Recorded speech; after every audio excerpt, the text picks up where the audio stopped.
Jana Loka is the place where you can exist in multiple bodies at a time. You experience oneness as the super reality. Anyone who experiences Jana Loka loses all forms of violence and fear, because you know you exist in everyone.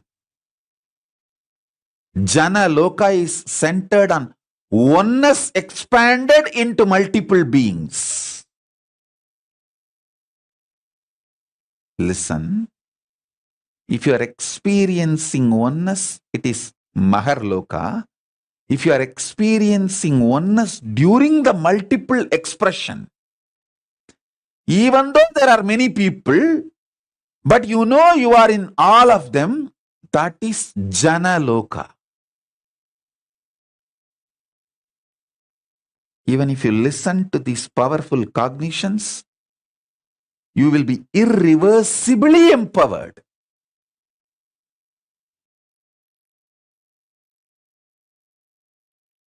Jana Loka means where billions of beings exist in complete sync.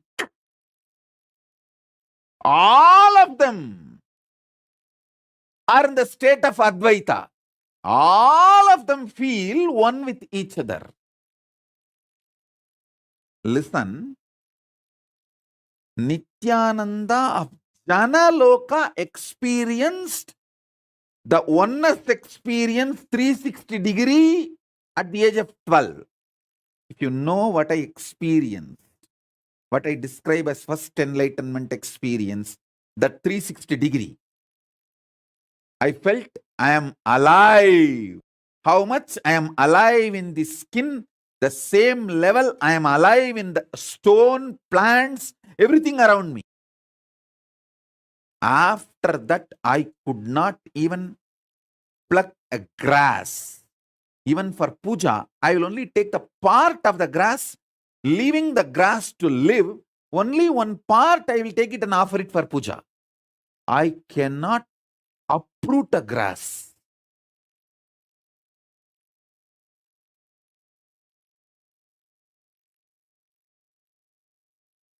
Because I know I exist. I exist. I exist. Nithyananda stationed at Jana Loka experienced the oneness, Advaita with everything, and landed into the Nithyananda stationed at Bhuloka. My Gurukul kid, he had a hand fracture. The Advaita with me, how I did not have pain, that same glimpse only I gave for Paramesha. That's why when he had a fracture, he did not have any pain. He was laughing. He was behaving, responding, reacting exactly like me. The Jana Loka, glimpse of the Jana Loka he had when he had the fracture.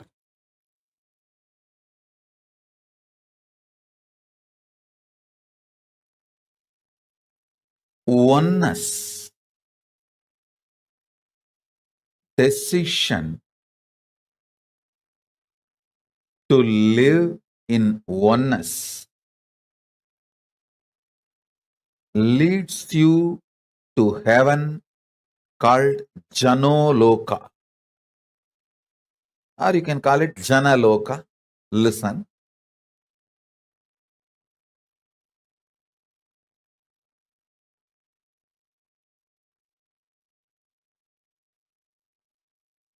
I'll give you this example. If you feel you should be given food with love, compassion, do same to others. If you feel Even if you feel like taking marijuana, cocaine, drugs, alcohol, people around you should be ferocious and not to give you that, protect you. Do the same to others. If you feel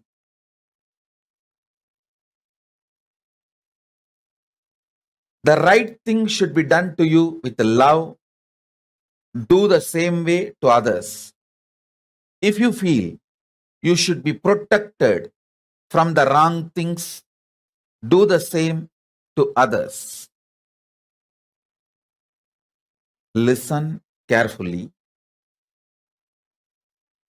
There is nothing called right or wrong in Janaloka. It is all about oneness. It's all about oneness. There is no right, there is no wrong.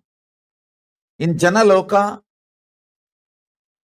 there is no law like a womanizing is crime. Drugs are crime. This is right, that is wrong. There is no law. Oneness is right. If you feel alcohol, drugs are great, you want to enjoy, then share that with others. Oneness is the law of life in Janaloka. Of course, when you give drugs to others, then naturally you have to go through the criminal prosecution. That nobody can stop in this world. I am talking about Janaloka. In Janaloka, the only one principle is oneness. And I tell you,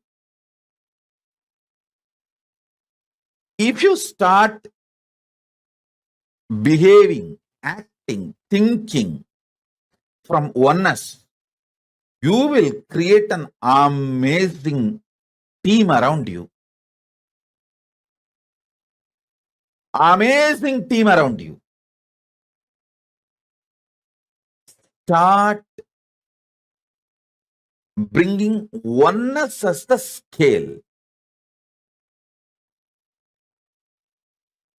Bring oneness as the scale. I tell you, you will develop an amazing Janaloka around you. Amazing Janaloka around you.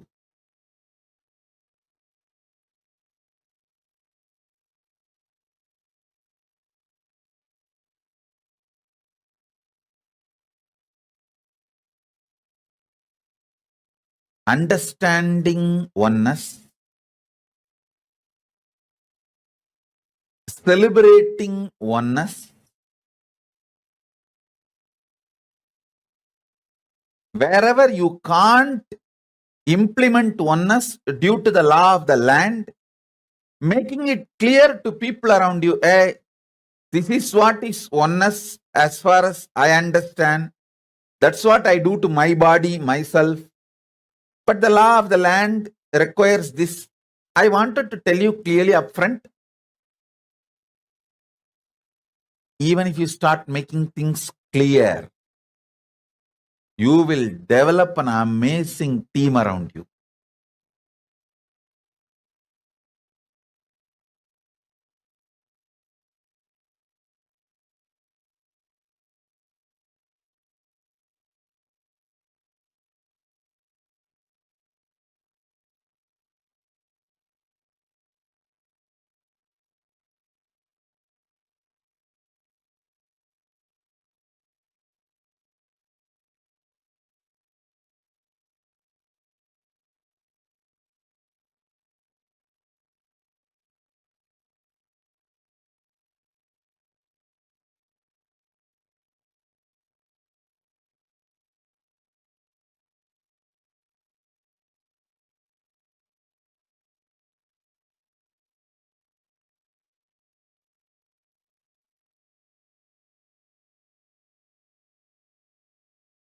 Implementing oneness as core strategy of your existence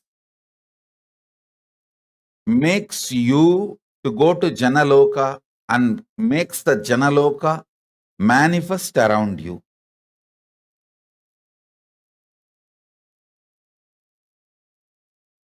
And next level about Janaloka, metaphysically, consciously, knowing clearly what you feel as good, bad, right, wrong for you. Same way people feel. If you want attention, people want attention. If you want to be loved, people want to be loved. If you want to be celebrated, people want to be celebrated. Strategize life precisely with this clarity of oneness, even metaphysically, consciously, emotionally, mentally, physically, mentally, emotionally, consciously, in every level. What you want, people also want.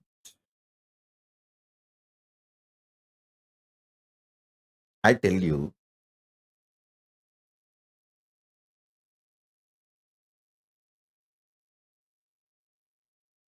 you attract vibes attracts the tribes. The kind of a vibe you are, you attract your tribes around you.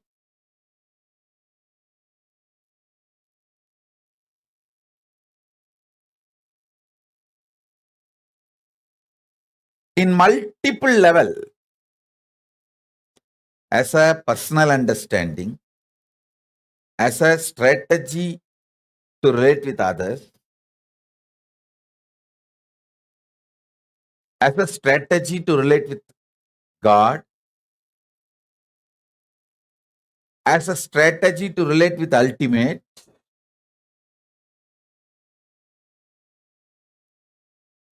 use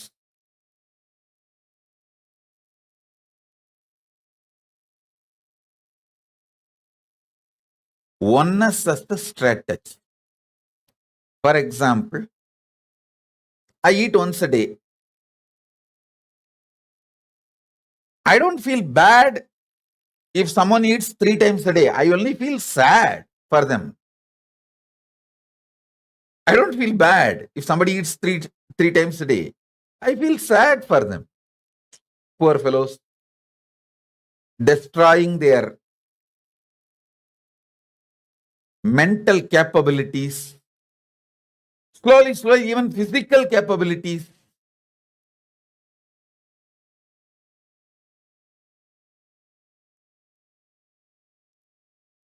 An absolute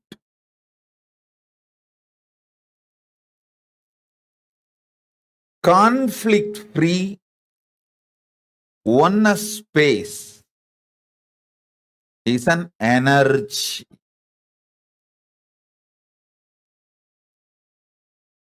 In all these levels, physical level, mental level, emotional level, conscious level, strategy level, relationship strategy level, the way you perceive others, perception level, in every level,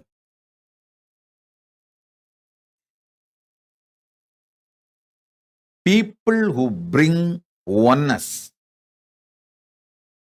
will create amazing jana loka around them. If someone gathers large number of people around them,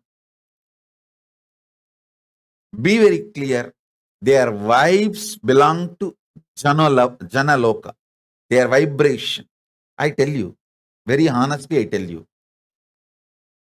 jana loka means where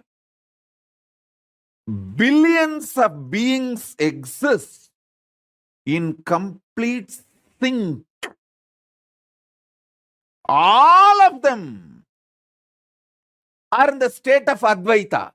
All of them feel one with each other.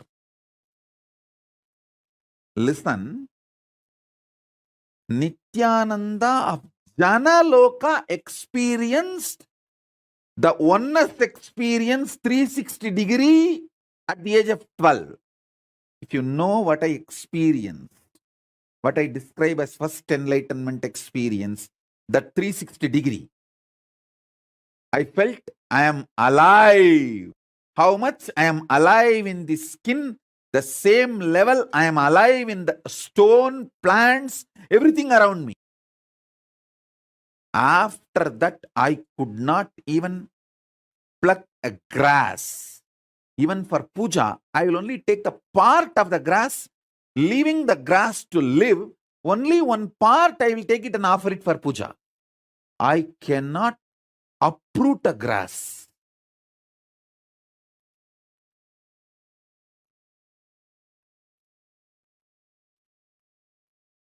Because I know I exist. I exist. I exist. Nithyananda stationed at Janaloka experienced the oneness, Advaita with everything, and landed into the Nithyananda stationed at Bhuloka.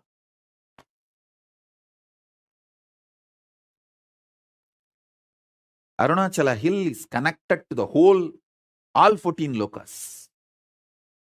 He is 14 loka.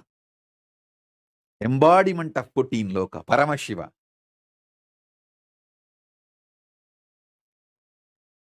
All 14 lokas are within him.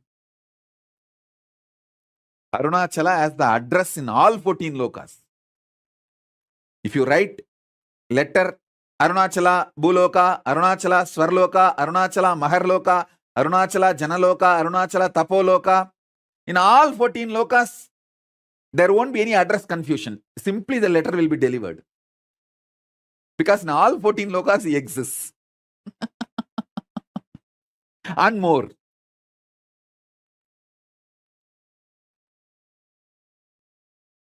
Because he is the linga.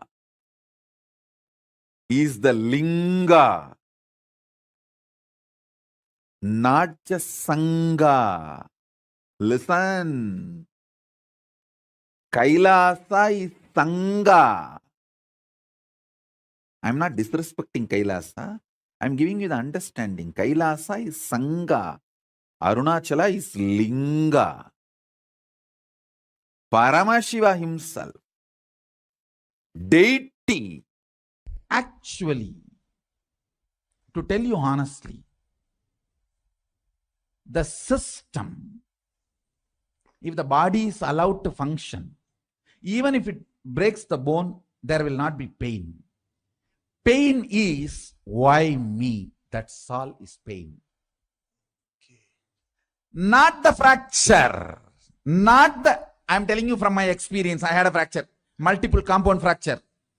We have videograph from those days I used to go for this horse riding. All right. I was lean and thin those days. So I was going on the horse and we were coming near the Vaidya. Some of my brahmacharis saw me and they got excited and played that Karpusami song. Karpusami song is that Kalabhairava's invoking Kalabhairava's song that like a Swagatam means, oh Kalabhairava, please land, come. We usually use that song for invoking Kalabhairava. And suddenly I saw that Kalabhairava is opening up in my body and the body has become triple time heavy. Usually when he lands, it becomes very heavy. And that horse got frightened. It was not actually poor horse's mistake. That fellow, he was suddenly, if you see, 3 persons are sitting on you without, horses, if they see somebody is claiming on him, he will be psychologically prepared. And that poor fellow is not seeing anybody climbing on him, but the weight has become suddenly 3 times more. He got shaken. He started running, so I fell and had a fracture. I just got up and said, I think there is a fracture. Let's give a medical attention. Morning 7:30, the fracture happened. We have a video. And then I described how in our naval center, we have our emergency 911 ambulance. So please understand, all our bodies are equipped to handle all our emergencies. Every medicine needed is in our naval center. Manipatmeham. That Manipatma in the navel is nectar. It has everything to repair our body. So I was seeing very clearly from there all the emergency supply going to that place to repair, and I was describing the whole scene. And only evening they did whatever need to be done, the surgery and everything. I insisted that do it without anesthesia, but they said, no, you are a VIP. We can't take the risk. And all right. Anyhow, that story is different. I tell you from my experience, fracture doesn't give pain. If you think why me gives pain. At least I have 5 incidents of my kids falling and having fracture. No question of even pain. No, not even the idea of pain.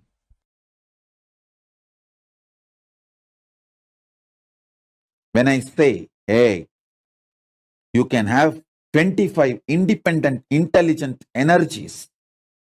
You can make 25 independent power manifestations at a time.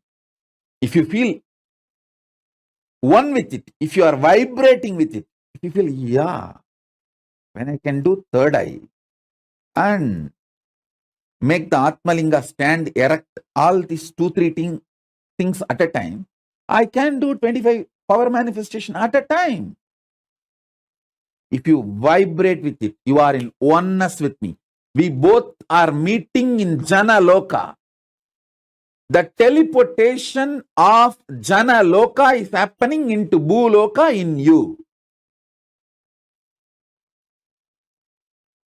If I say, you can perform 25 intellectual acts at a time, like you can smell, you can hear, you can write, you can solve maths, all 25 actions at a time. If you feel connected, wow, yes, it is possible.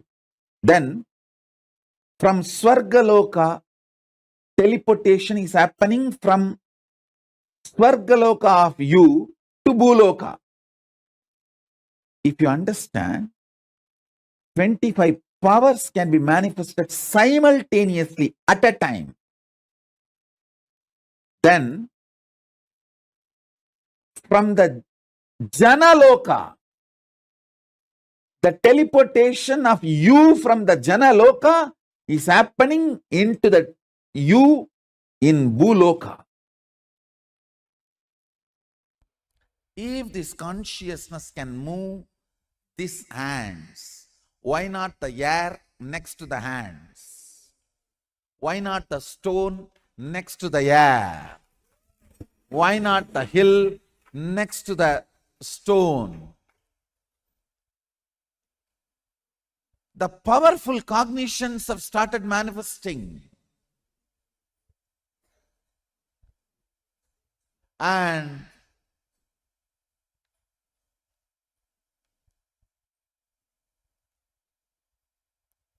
the powerful cognitions have brought understanding, knowledge, powers, all rooted, centered on this one click. If there is something which is you, which can give a command to move this matter, and this matter moves,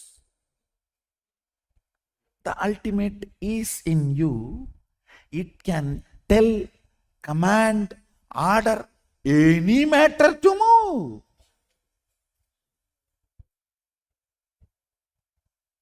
Understand? The moment you decide, it can command any matter to move, manifesting Shaktis starts.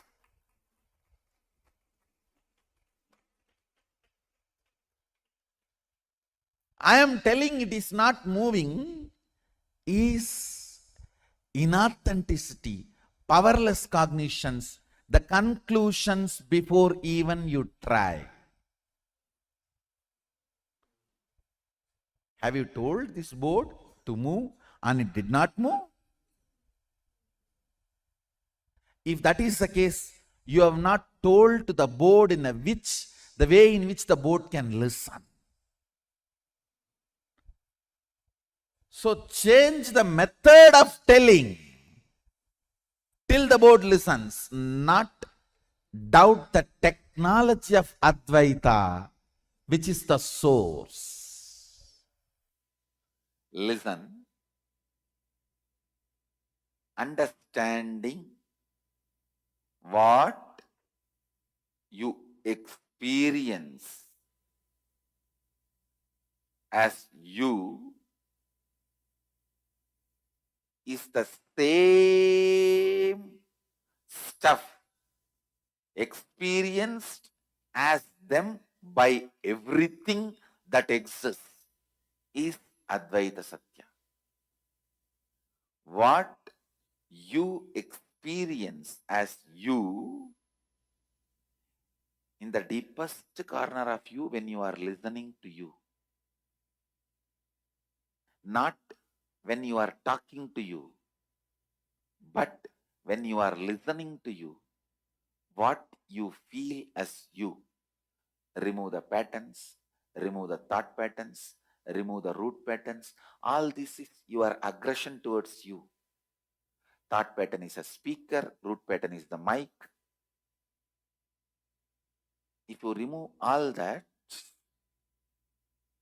in your pure listening, what you experience as you, that same only is experienced as them by every being existing is Advaita Satya.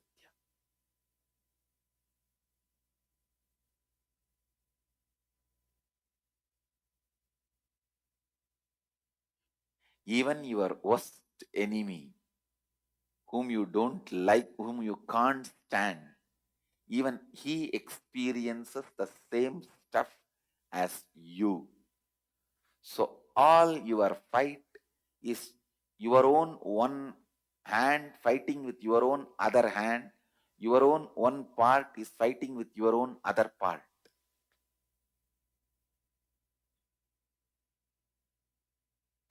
All wars you are waging. It's only one part of you waging with other part. Same way, all desire you have is your own one part having desire towards another part. It's like your own one hand feels so attached to your chin and you are wiping it. That is all attachment. Your fight, your own one hand hates that part of chin and punching it. But the pain and the pained is one and the same. Desire and the desired is one and the same. The person who desires desire itself, and the object which is desired is one and the same. Understand? In the pure listening, what you experience as you is the same stuff every being in the whole universe experiences it as itself is Advaita Satya.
Nityananda. In this session, very beautifully, Swami revealed to all of us about how you experience the space of Advaita in the parallel universe of Janaloka.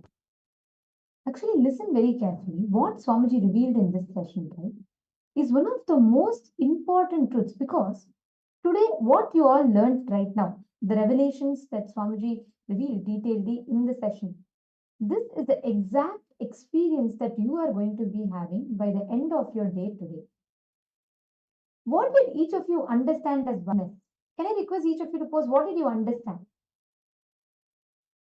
Maitzak has posted her click. She said, all the wars you're waging is your own part, fighting with your other part. Absolutely, right? Yes, ma. And all of you listen carefully. In this session, Swamiji also revealed another important truth. Many times in your inner space, the conflict that you experience, self-conflicting, contradicting, complicating thoughts that you have inside of you.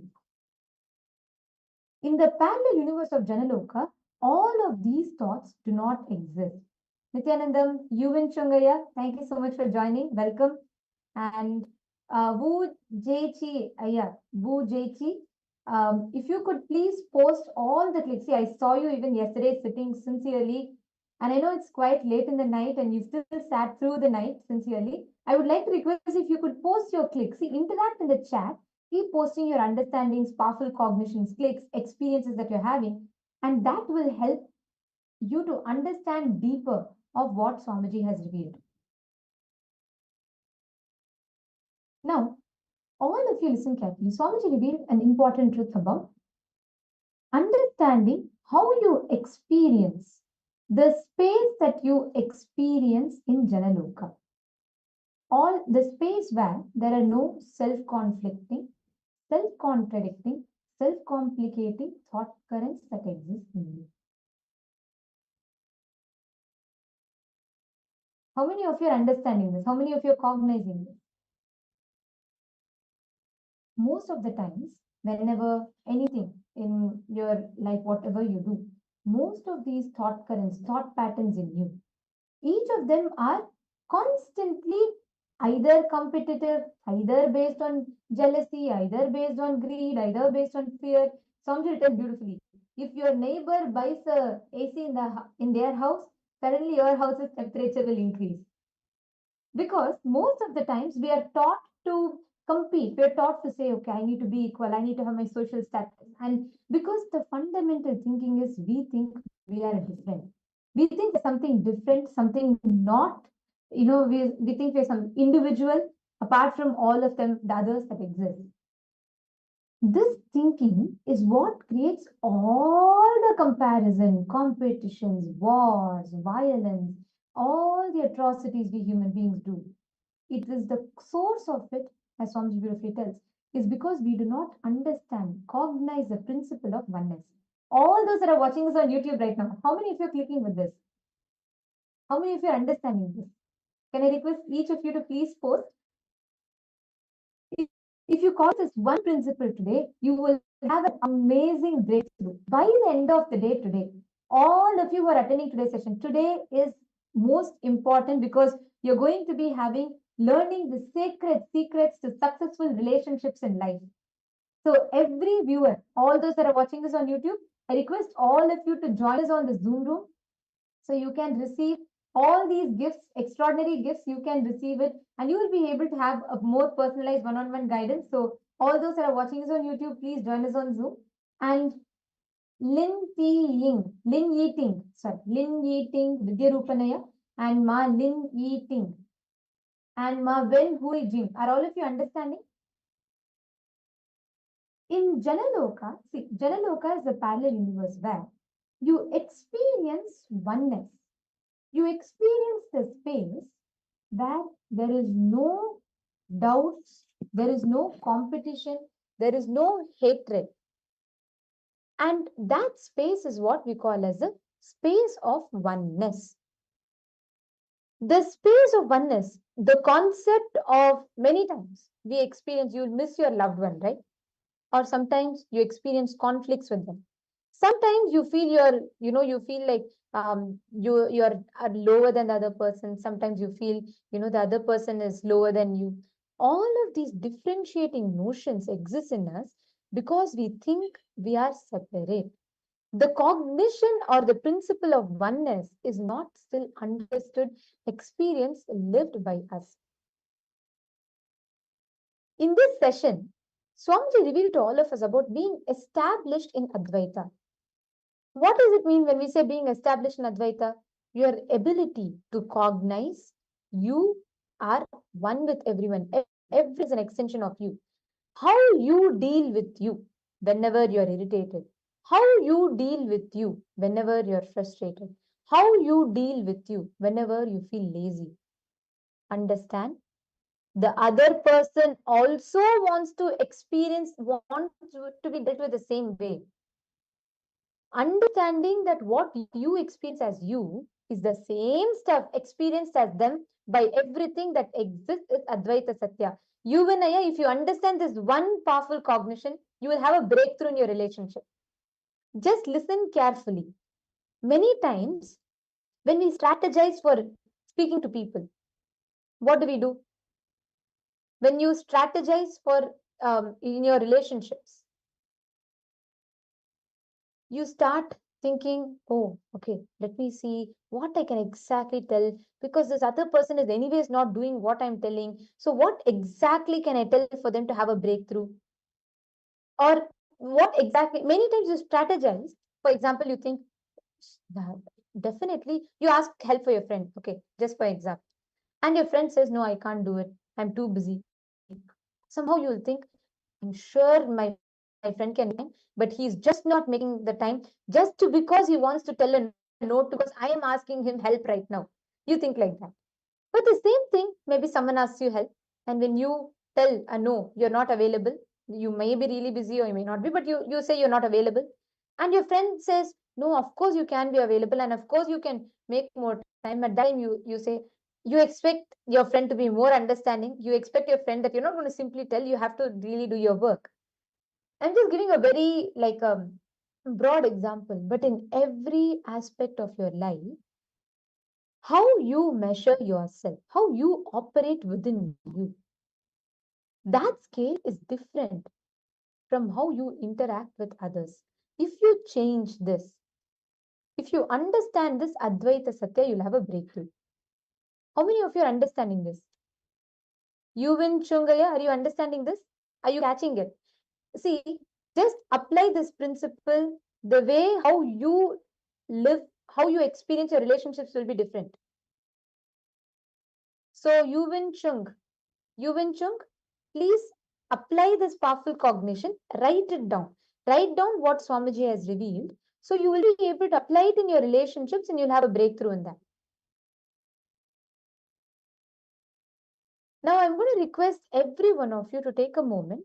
Please pen down this principle. This is very, very important. This one powerful cognition. Please write down.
Take a moment. Have all of you finished writing it? You have finished writing it. Please confirm in the chat.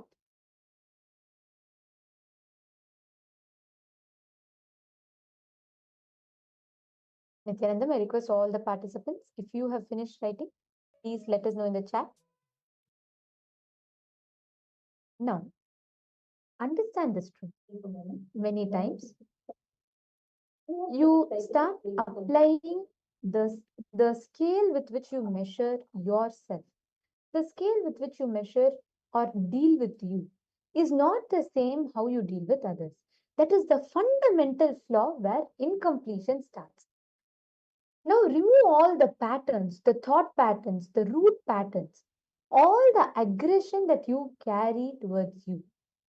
Okay, if you remove all of that, when you are sitting by yourself, absolutely undisturbed, not just external disturbance, internal disturbance when it is not there. If you remove all of that, there is a core of you what you will experience as you. Understanding that what you experience as you, without all the patterns, the pain, root patterns, and all those things, the same thing is experienced by everyone around you is Janaloka. This space is Advaita. This is the exact space that is experienced in Janaloka. So in Janaloka, all anyone who experiences the parallel universe of Janaloka, you lose all the violence, fear, because you know the fundamental truth. You know you exist in everyone. So there's absolutely no conflict, no protest, no fight. There is no traffic police, and there's no accidents. This is a very beautiful line, actually, where Swamiji is saying it is not, there are no rules, there are no laws, there are no binding morality. No, there is only experience of bliss in that parallel universe of Janaloka. Now, each of you take a few minutes, pen down all the ideas you carry about you. When it comes in the aspect of relationship, right? Write down all the experience, thought currents you carry about you inside of you.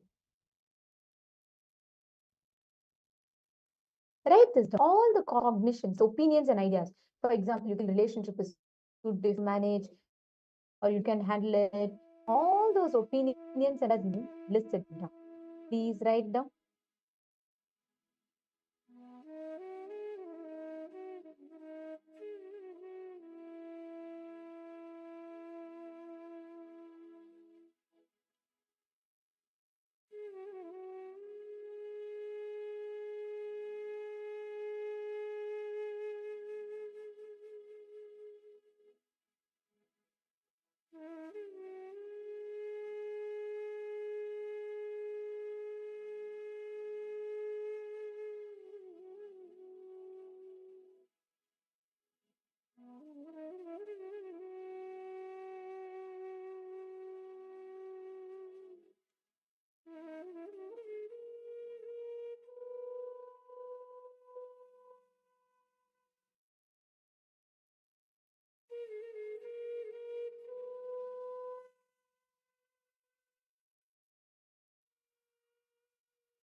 Please relax.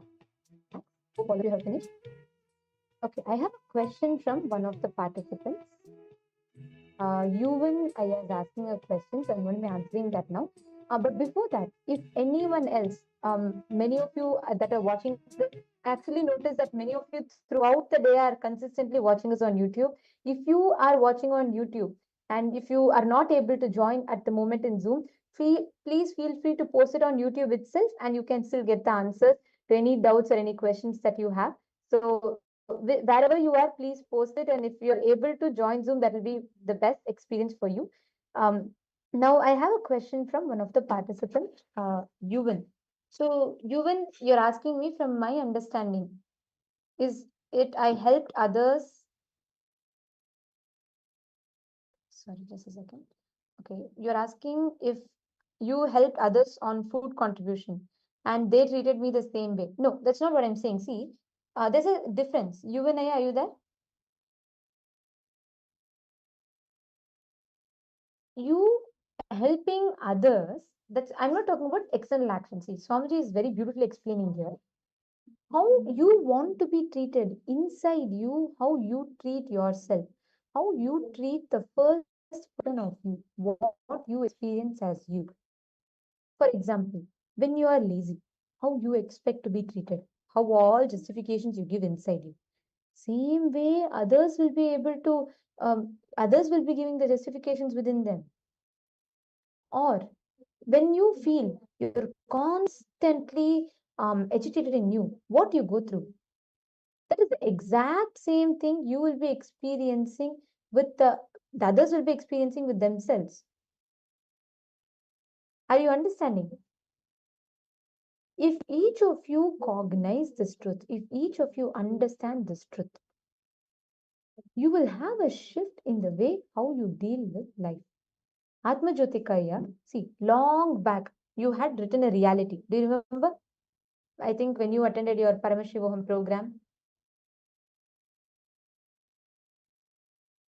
have you manifested that? Where are you standing with that? Can you write it down? And you win, Aya, sorry, I just noticed I just answered your question, but I'm going to repeat it for you again. See, when Swamiji is saying how you treat others is how they will treat you, that is not that Swamiji is not actually saying that based on your question.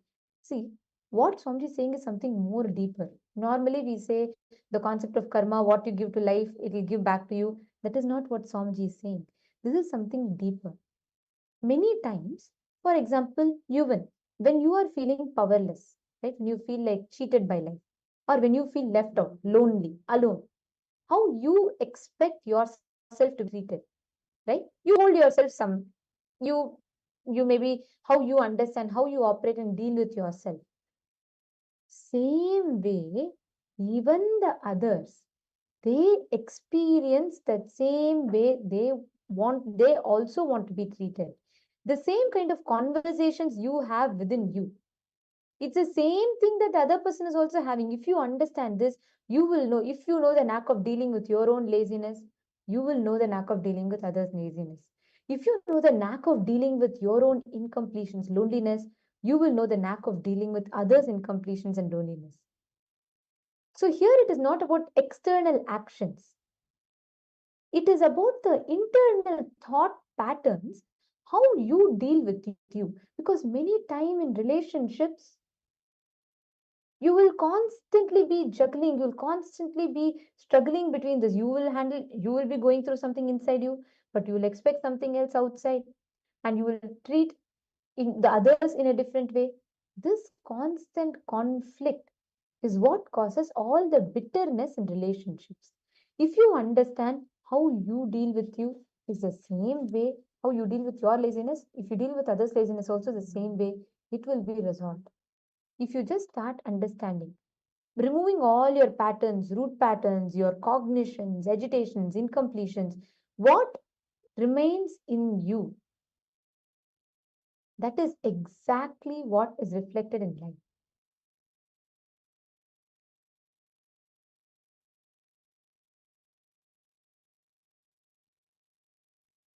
Ma, Dennis, that's totally fine, Ma. You can be on the Zoom and on YouTube, not a problem.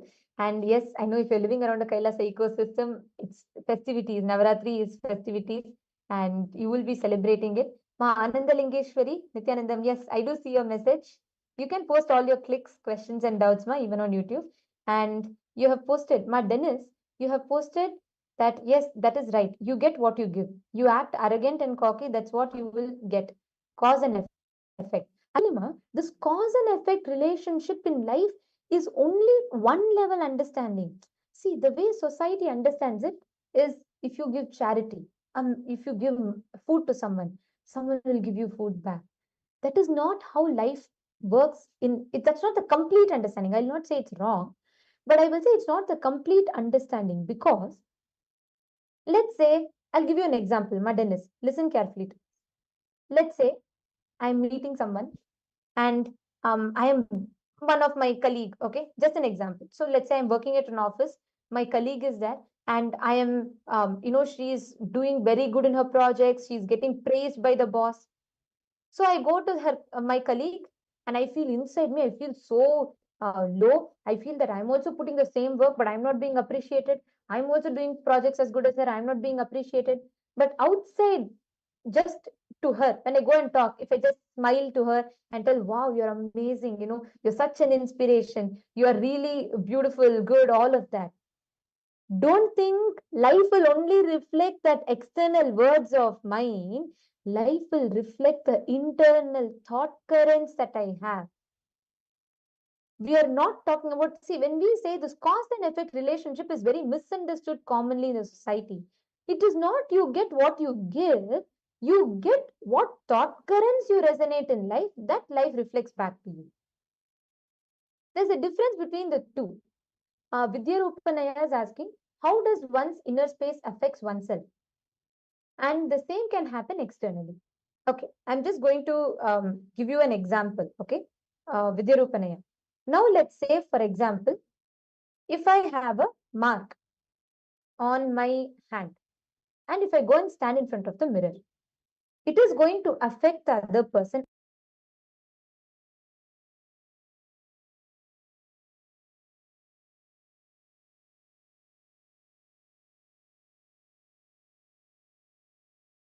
Sorry for that. Yes. See, listen carefully. Vidyarupanai, I'm going to answer your question. Listen. Your inner space means what you cherish inside you, the thoughts, the words that you cherish inside you. Outside you, life reflects the exact same thing. It does not reflect the action. It reflects the thoughts, the wounds that you carry inside you. It is not about the words. And many times we are just very normally, we are just constantly, we think, oh, okay, if I just speak outside, if I'm nice to people, people will be nice to me. No, don't feel cheated by life. Later, when you are just acting nice on the outside and you're expecting life to be nice to you, it will not be like that. Society only teaches us moralities and it only teaches us hypocrisy. Understand what you really need to work on is inside you, the thoughts that you cherish. Now, I'm going to show you, okay? Vidyarupanaya, listen carefully. Just see this. If I'm having on my hand, okay? If I create a mark, all right? So now the camera is going to reflect the same mark, correct? Right? Now, understand, if I want to change the reflection on the mirror. So let's say the camera is the mirror. You all see the mark on my hand? So I have made the mark. The camera is going to reflect only this mark. Everyone, life is going to see this mark. I cannot say, all of you close your eyes, don't see this mark, and I cannot pretend like there's no mark. As long as I carry this mark on my hand, life is going to keep reflecting that. This is like a wound. Many times in your inner space, this is like one heartbreak that you have, one relationship damage that you have. Each one you create like a mark. It is in you. I'm not talking about external here to show you all, I'm showing it externally, but in your inner space, every heartbreak that you have, every incompletion you have sits as wounds. So here you can see this mark is that. But what I try to do, I try to go and put the bandage on the mirror. Is it going to heal? If this is a wound that I have, and if I put bandage on the mirror, is it going to heal? No, obviously not. Same way, the thought currents you cherish inside you, Vidyarupanaya, life only reflects that. If you feel inside you, you are weak. If you feel inside you, you are something low, you are powerless. Outside you, life will reflect the exact same thing. How many of you are catching it? How many of you are understanding it? Can you all put, Vidyarupanaya, are you cognizing? Are you understanding? Ma Dennis is asking, it is the tone on how we address people. People let emotions get in the way, especially their ego. So when you have ego get in the way, you edge out God. Inner peace is what I have, but when it is interrupted, you will be called out. See, understand. Ma Dennis, it is correct, but there's some understanding to add to it further. Whenever we address only external, I'll come back to the example. Let's say, for example, my colleague is doing better than me. I am feeling so jealous of her inside me. Then I go to her and I say, you know what? I see all your work and it's so inspiring. Life is not going to respond to me for my words. Life is going to respond to me for my thoughts. It is going to respond to me for what I carry inside me. That words. So, for example, if I want this to not reflect in life, I cannot cover camera. I need to erase this. I need to clean this. Only if I clean this wound, camera is not going to reflect this wound. But if I leave this on and then I pretend like there's nothing, of course, whenever people touch the wound, it is going to hurt me. Whenever people touch this wound, it's going to hurt me. So I cannot, just to put Photoshop in the camera and try to hide it. It's not going to work. Only if I heal my wound, I am really going to be free of the pain. Same way, you win. The incompletions heartbreak has created in you. You need to sit and write it down and understand. Okay, so you have posted a question. So you're saying, in my understanding, let's say I broke up a while ago. I feel sad, and in my thought, I wanted to get back with her. But I will get back with her, but I don't know why this happens to me. Am I right? Yes. Now you need to understand why, what was the incompletion? What is causing that powerlessness in you? Maybe you feel cheated, you feel left out. I don't know. I'm just giving some examples. It could be anything, yeah. See, whatever you are feeling inside you, look into that first. Forget right now. Listen, you and I, for today, forget about addressing the other first. First, you fix you. For example, I'm coming back to this, right? You and I, your heartbreak is like this. It's like a wound inside you. Okay. Every time you are going back to a relationship, you are carrying this wound. So what happens? Anyone tries to even communicate to you. Anyone tries to even touch you. That wound is paining for you. But the problem is not with other person. You can change any number of person. You can go from one person to another, one person to another, anyone. But with anyone, the incompletion, the wound that you carry inside you is going to constantly keep being touched. Changing people is not the solution. You healing this wound is the solution. Before you go back to patch up your relationship, first thing you need to first heal your wound. Means heal which part of you is feeling powerless. What exactly are you feeling? What did you go through when you are having your heartbreak?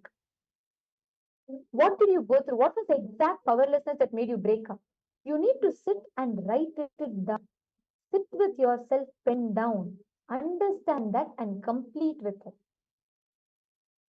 Are you catching it? Is this making sense to you? Now, what you're trying to do, it is like if I am having this wound, so I'm trying to go and I'm trying to put some cover on it. I'm trying to just wrap it around. I'm trying to pretend like there's nothing, and then I'm trying to say it's normal, nothing is going to happen. But it's not true. Still, the wound is inside me. Me covering it up. You win. What you're trying to do is now you had the first heartbreak, so you want to go back to the other person. So you're saying I will change some actions, I will behave differently. It will not work like that. You behaving differently is like you trying to just put a cloth over your wound and say, I have no wound, I'm perfectly fine. That is not true. So you putting this cloth means you changing your external actions will not help you. You need to sit complete. Address the powerlessness you carry in you. The hurt, the pain, what you went through, what you carry inside of you, address that. When you drop it inside you, outside you, you will experience completion. Is it making sense? Are you cognizing? Now, we've all understood about Advaita, we've all understood about what is Janaloka, we've all understood about this. We are going to now enter into understanding what is a goal of a relationship. When we say a relationship, what is the goal of a relationship? How do you experience that relationship, that breakthrough in a relationship in your life? We are going to be listening to, learning about these truths right now. So I'm going to request all of you to sit now, write down, all of you, so many of you are here today to have a breakthrough in relationship. You are here with the manifestation of Paramashiva. Swamiji is that embodiment of that complete completion, pure love, complete completion. So you're all here. Today, Swamiji is going to bestow each and every one of you with that complete completion and fulfillment in your relationships.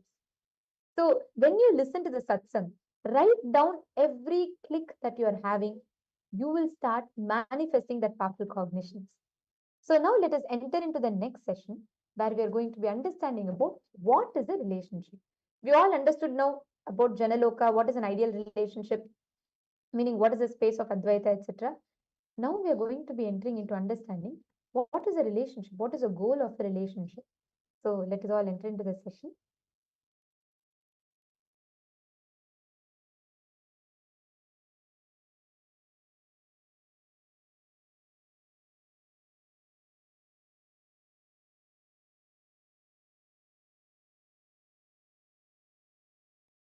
Whatever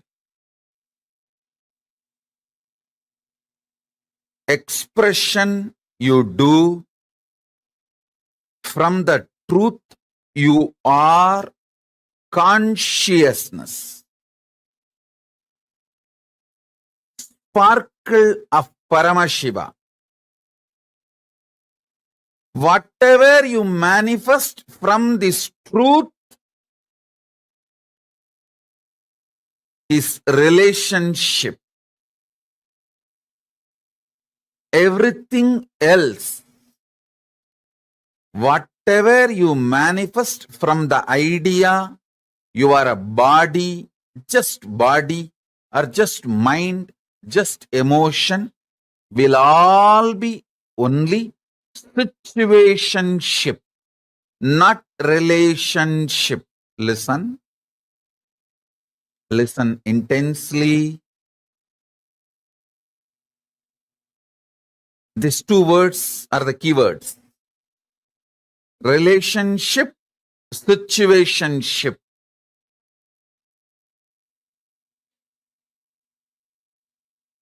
The inner understanding, the core understanding about you. If you have the understanding, you are consciousness. You are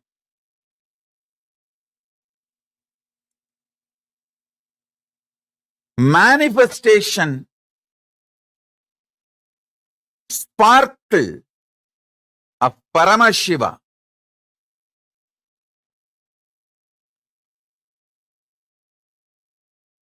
From that space, whatever you build, you manifest. Whether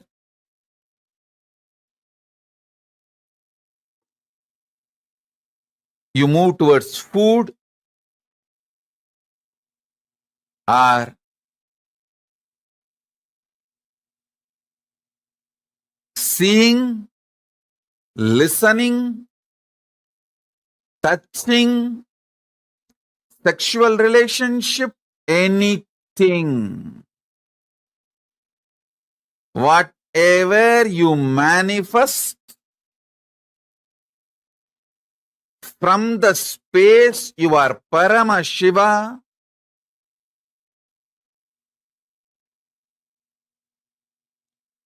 it will all be a relationship, amazing relationship. All relationships are good for you because from the move, from the space you are Paramashiva, when you move towards anything, you will only experience oneness. You will only manifest more good. Understand?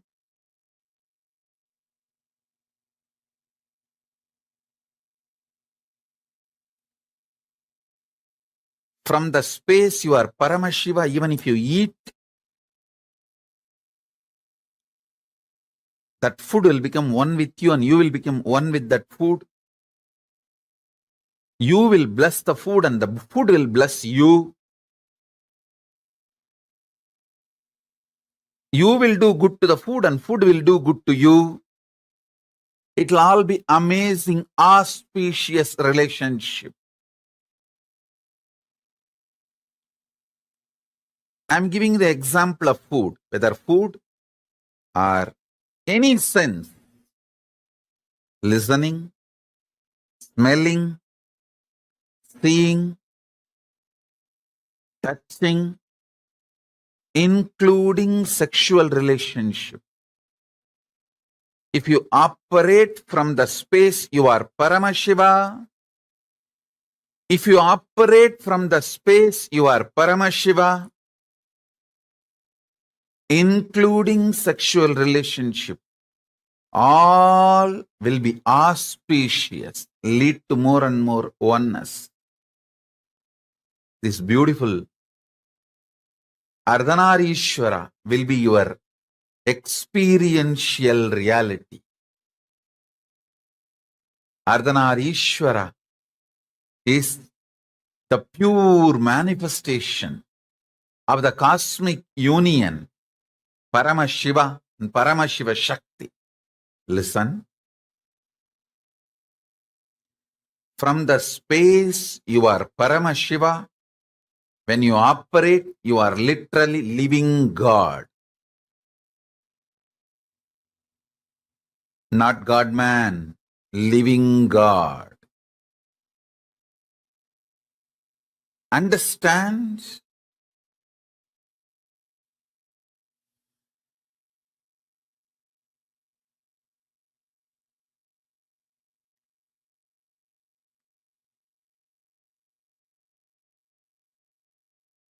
Anything you do from the idea you are a body, you are mind, it will all be just situationship.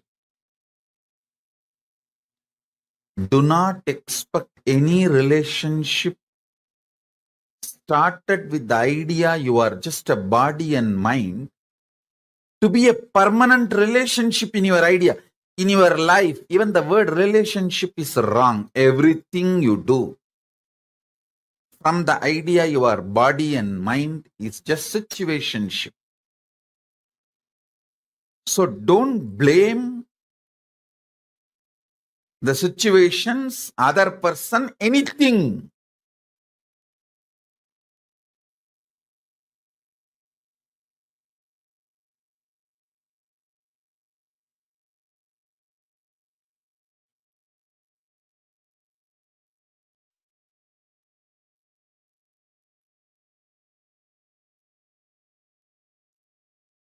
You are trying to get milk, cow milk from chicken, from hen. No, it is not possible. Don't expect the fulfillment of a relationship from situationship.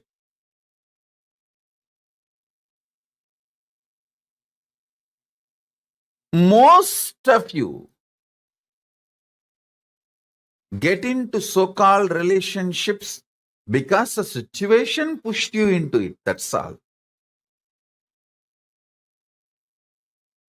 Even if it was your willful decision, the will you carry is operated.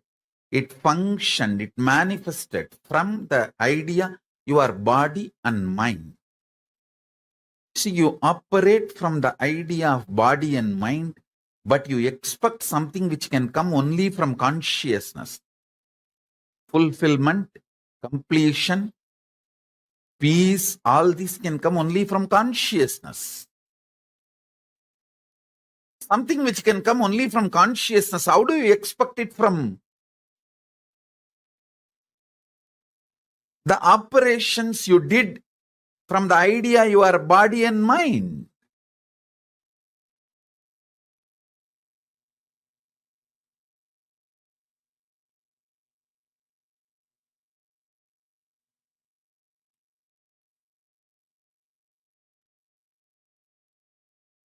So listen,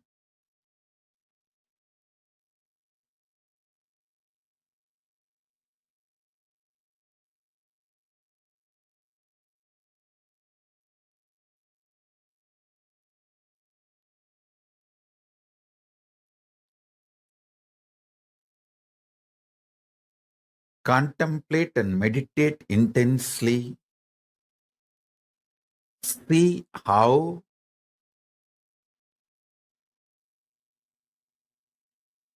you build situationships in your life, but you expect the results, fulfillment, which can come only from relationship. I tell you,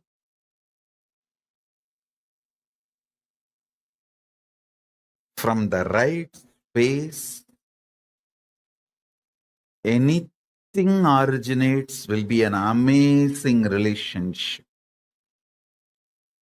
With the wrong space, anything originates will be just situationship. I'm not saying situationships are wrong. I am only saying don't expect too much from situationship. At least be very clear. Your situationship cannot give you what relationship can give. You marry ordinary man or a woman who is cunning, strategic, violent, exploiting, manipulating exactly like you, and you expect the other person should behave like Paramashiva, should give you everything you will get only from Paramashiva or Paramashiva Shakti. What is this? Listen. You get into a relationship. You marry a male or a female, someone exactly like you.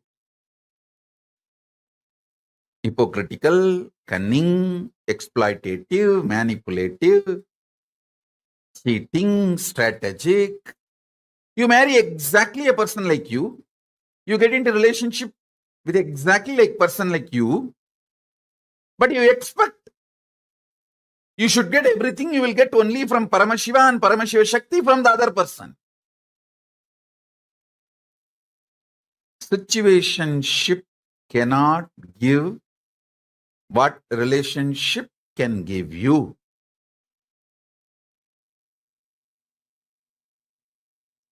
Relationships are different. Situationships are different.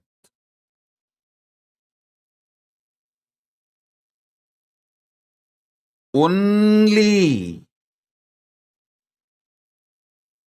the absolute honest connection you have with your consciousness, through your consciousness with Paramashiva, only call that as relationship. Everything else, call it as situationship. Listen.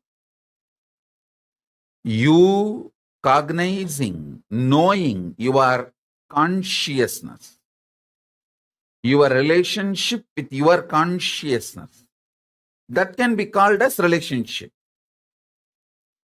Through the realization you are consciousness, the relationship you build with Paramashiva, that can be called as relationship. Other than this, do not call anything as relationship. Everything else is situationship.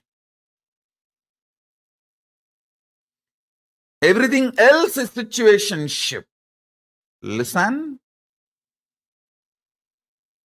This one truth will solve all your problems of life about relationships. All your relationship problems can be solved, resolved with this one understanding.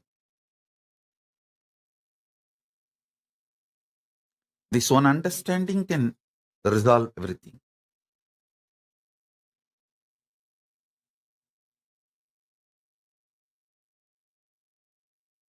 Other than your conscious relationship with yourself, your conscious relationship with Paramashiva, everything else is situationship. Meditate on this.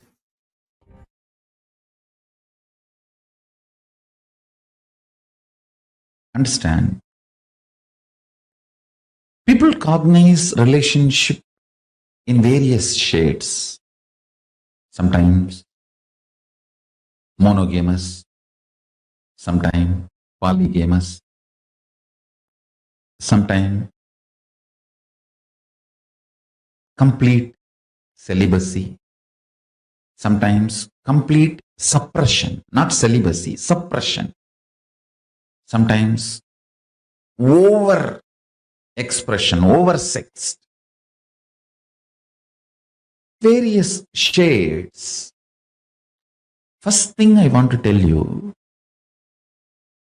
I am not going to tell you what is right, what is wrong, what you should do, what you should not do. No.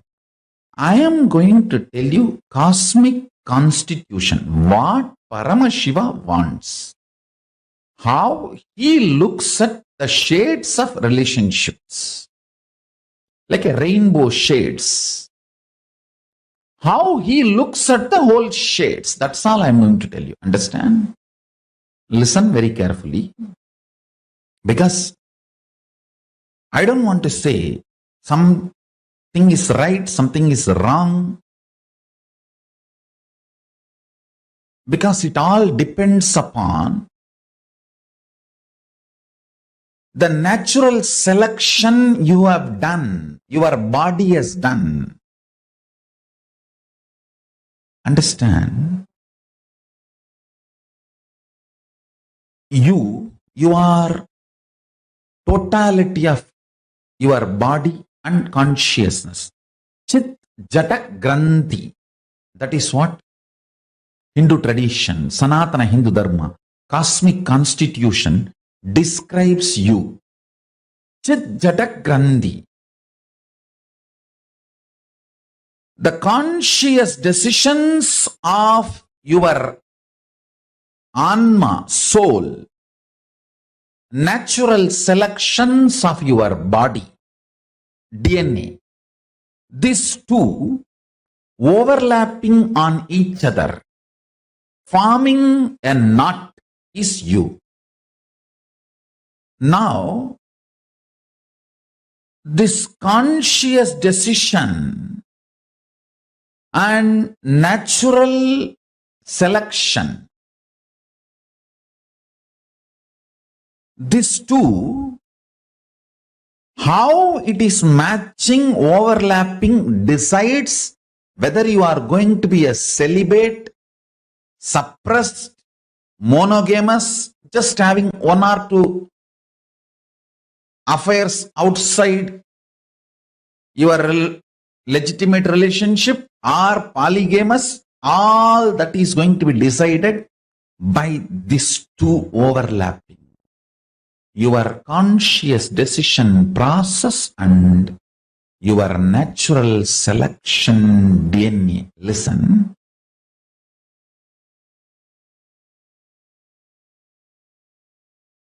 Just because every one of you have a human body, do not think you are all human beings.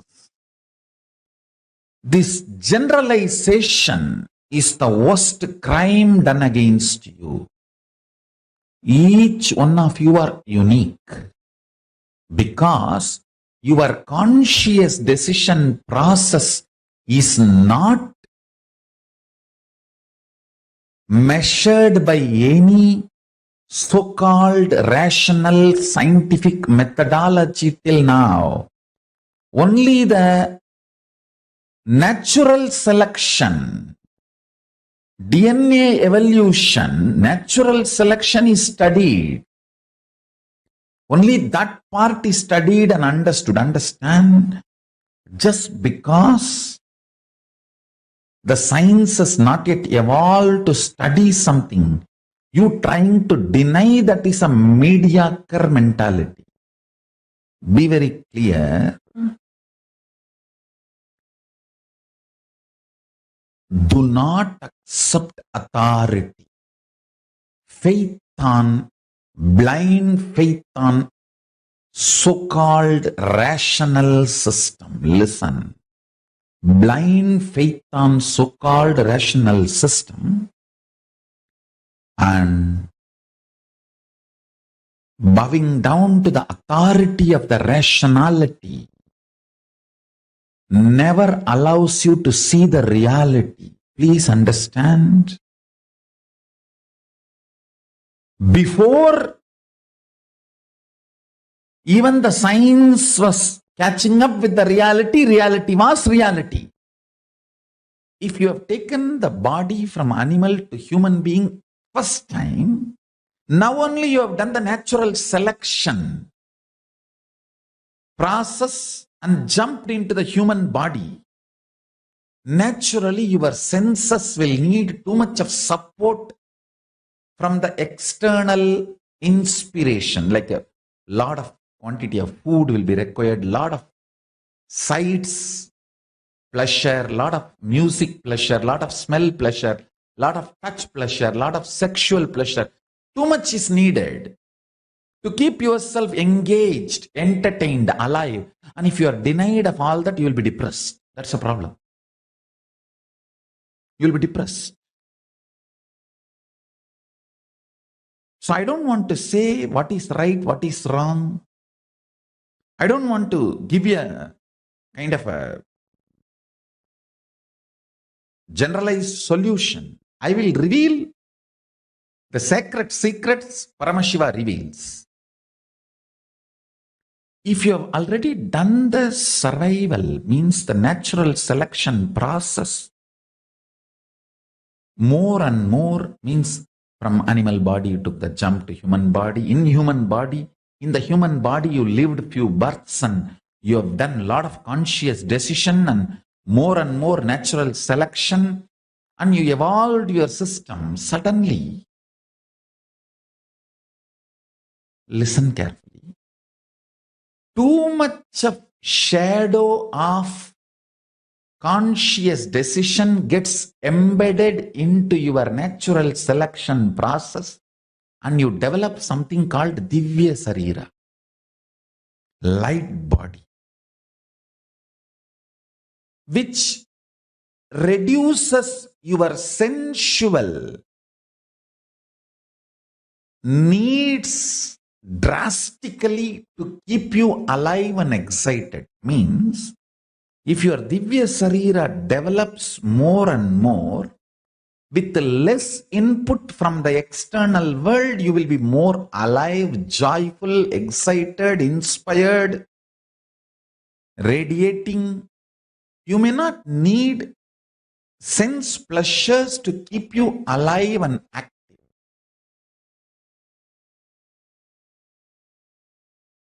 Now, you need to look in and see where you are standing in your natural selection process and where you want to go using your conscious decision power. Natural selection is not prison if you know to use conscious decision. If you don't use conscious decision, the natural selection DNA you evolved can be a prison. Understand? If you know how to get out of a room, that room is a room for you, not prison. If you don't know how to get out of a room, then that room itself is a prison for you. Understand? 5 times planet Earth has gone through complete extinction. But life comes back. That life you are carrying inside. That life you are carrying inside. Understand?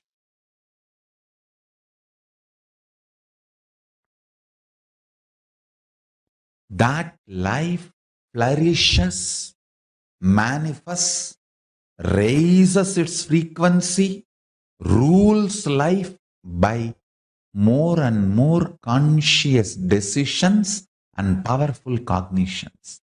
That is the greatest asset you can gather when you are a baby, when you are growing up. That is the best asset.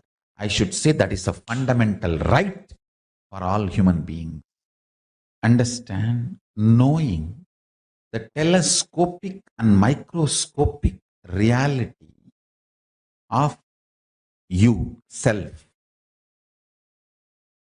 God, Ishvara, Jagat, universe, makes you make right decisions about relationships. Understand? Don't think I'm giving an impractical solution for your simple day-to-day problems. No.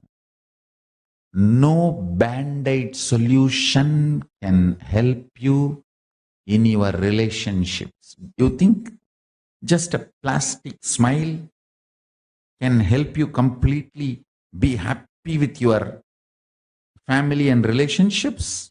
No. Your core need to cognize powerful cognition. Only then your attitudes and understanding about you and life will get matured. Maturity means having the telescopic and microscopic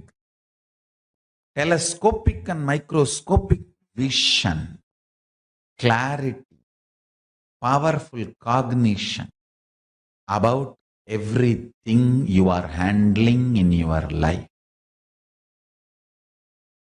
Everything you are handling in your life, having telescopic and microscopic vision is what I call enlightenment. When you know life cannot be destroyed, you know nothing can touch you, you will start loving and being compassionate with everyone. You can't destroy me, so I am compassionate and loving to you. You are not a threat for me. Nobody is a threat for me.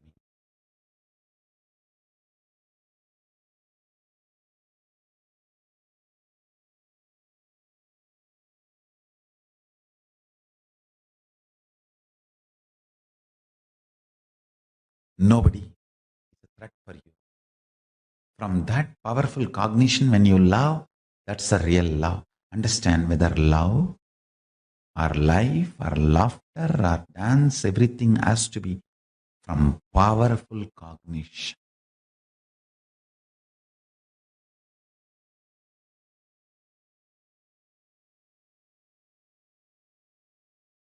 The shades of relationship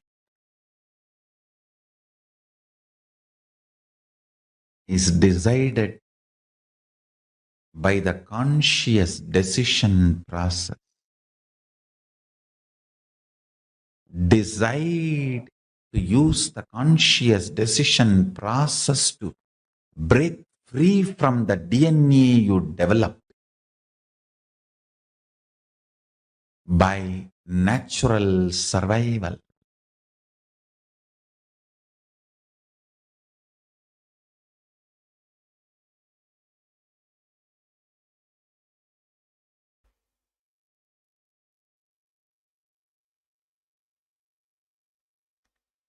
The more and more completion happens in you, you will see everyone around you feels complete with you.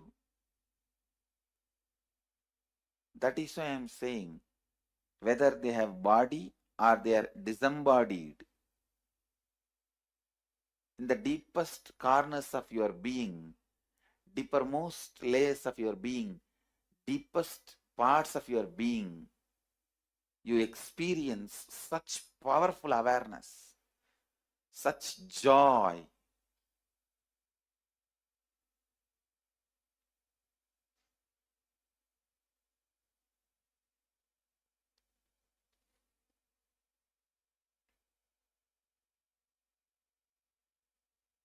Going into the deepermost corners of your being not only is a joy, it's a power.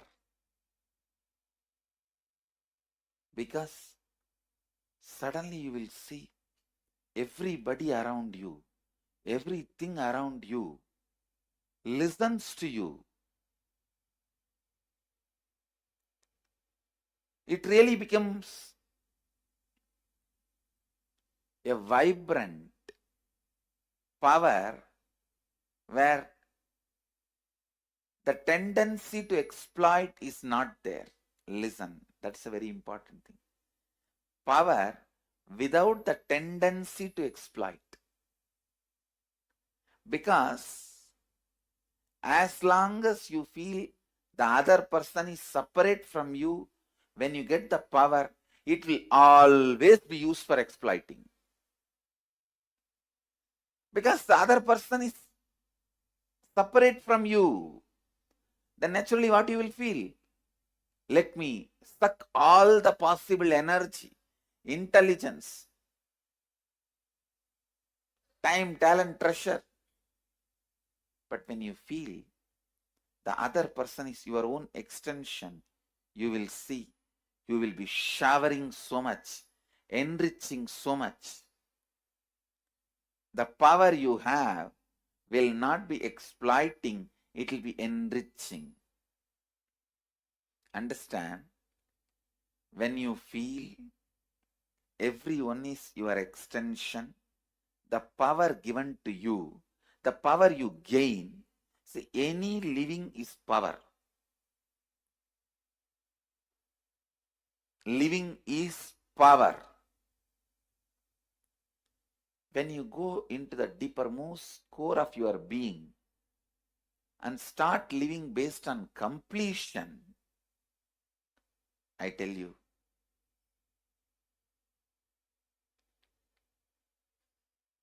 the first power you will experience is everything around you listens to you. That power will simply make you enrich everyone.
Nithyananda,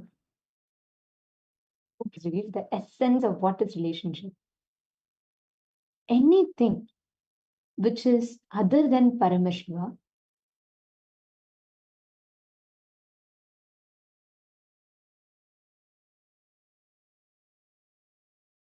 you choose another person having the exact same thought currents, patterns, exact same responses to life just as you, and you expect that person alone to behave as Paramashiva. This is precisely what is called situationship. Understand, you have anger, jealousy, or you may have patterns, comparison, hatred, incompletion, stress, whatever. And the same way how you strategize for life. You also choose another person who's also end of the day. We're all human beings who are made of complex patterns and thought currents and whatnot. So you're also going to choose another person who's also having the same patterns. They also strategize in life. They also want to behave based on situations just like how you do. But once you choose other person, you expect the other person alone to behave as Paramashiva. You expect the other person alone to be absolutely loving, selflessly loving you. This is unfortunately the Instagram ideal couple goals. What it has said is it has taught us all this same hypocrisy in relationship. Actually, recently I was reading the statistics when I was listening to the satsang now, what Swamiji was revealing. I'm reminded of a news that I was recently reading. There's a statistics that was published on how after TikTok and Instagram Reels grew, right, when its growth rate went high, they did a study on few demographies where studied and analyzed how the people who follow the couple goals, the couple trends on Instagram and TikTok, they tend to break up more, feel dissatisfied with their partners. They tend to set the go through that whole incompletions because the truth is, in each of these, you tend to have your incompletions and patterns. You operate from your incompletions, your patterns in each of these situations. And the life in front of you, other also operate from their own incompletion, their own patterns. Yuvanaya is asking, when I'm ignored, I feel I'm being not needed. At the same time, I feel sad. Listen, Yuvanaya, you have to address yourself from what Swamiji revealed now. Anywhere where you do not operate from the space that I am Paramashiva, you are in a situationship that is not a relationship. If you feel I am Paramashiva, I am not going to feel loved or unloved by the other person. See, right now, you are depending on someone else outside for you to feel confident about you. No, then it is not relationship, it is only situationship. You are looking, all of you understand this. Everyone that are here. Ma Yan Hui Jing. I'm seeing you sincerely listening. Cognize this, you will have a breakthrough even in your relationship. Ma Dennis Bell, Vidyarupanaya, Ma Wong Kalili, every one of you. Listen carefully. When you operate all your relationships, every one of you, can you all put what do you seek from every relationship? Can I request each of you to put? You all have some relationship that's close to you, right?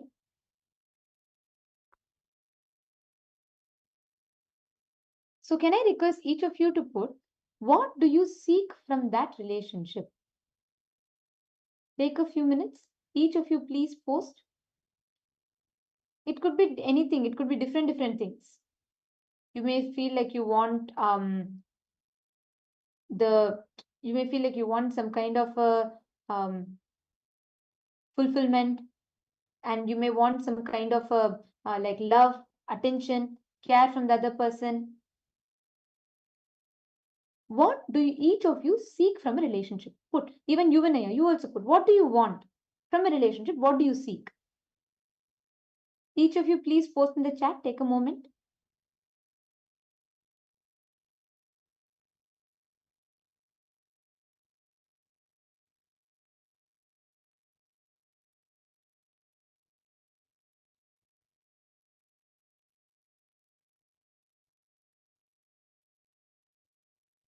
Please post. Take a moment and post.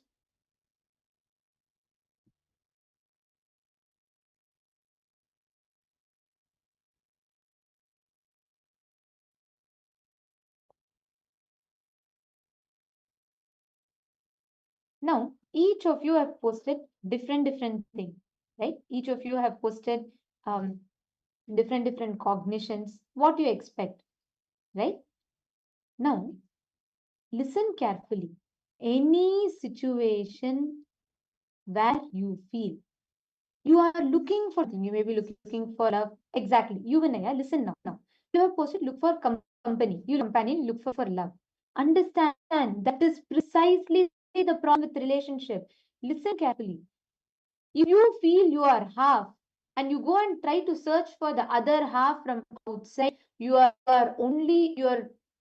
making sure you're heading to a path of failure because you're having an incomplete understanding about you. You feel your half, the other person also feels their half, and the other person is looking for their other half.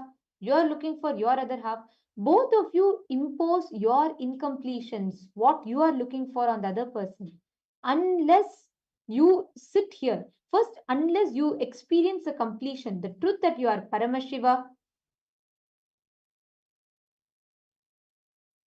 and if you cognize that you are Paramashiva and operate from that truth, each of you will have a breakthrough. But without that, it's only a situationship, not a relationship.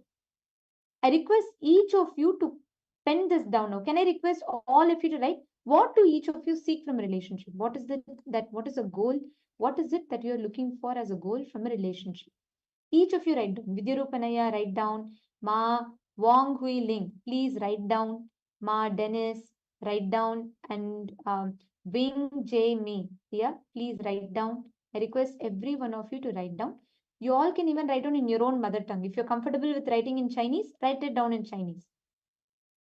Write down what you seek as a in a relationship. In every relationship, what is it that you seek for?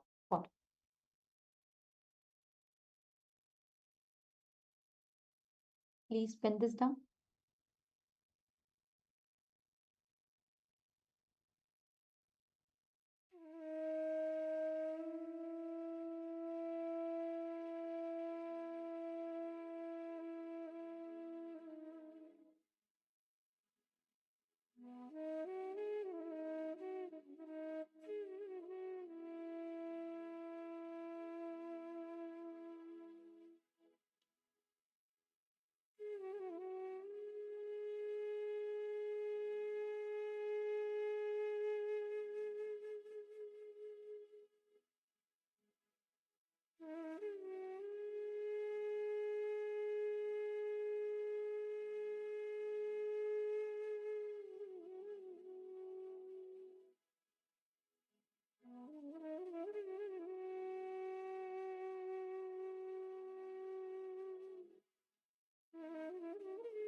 Are all of you understanding so far?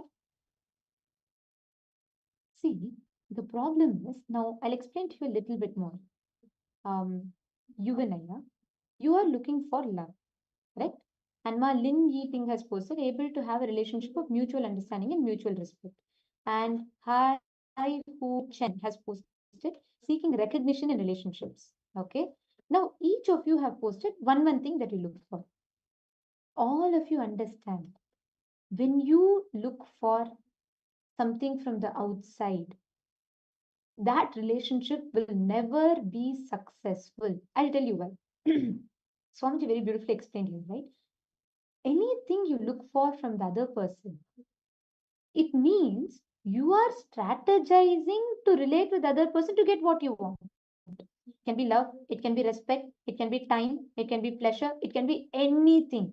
But when you go to a relationship expecting something where you feel you lack it, you're expecting for it from outside, that relationship is only situationship. It is not relationship. Instead, when you operate from the understanding, hey, I am love, I am filled with love. When you stop seeking for the other half, when you understand you're not half, you will experience the fulfillment inside you. You will experience the fulfillment even in the relationship. It is like you are looking for one half, the other person is also operating from their patterns. They also strategize. They also want to have a breakthrough in relationships. So they're also strategizing. They're also wanting to have a breakthrough. This conflict is what leads to, precisely this conflict leads to unfulfillment in relationship. How many of you are catching it? Ma Hai Hui Chen, are you catching it? And Lin Yeating, Ma Lin Yeating, are you catching? How many of you are understanding this? See, it is very important that you cognize this, because this will change the fundamental that you carry about relationship. When you look for it, understand, you start carrying that same incompletion, hurt and wound. Ma Ma Istak, I think you've posted for the previous session. I'm just seeing the question. I'm going to read out that. So you're posting, what is causing incompletion inside me? What is the wound that you are carrying inside you? Covering the wound up will not help. Oh, I think you posted a click. Correct.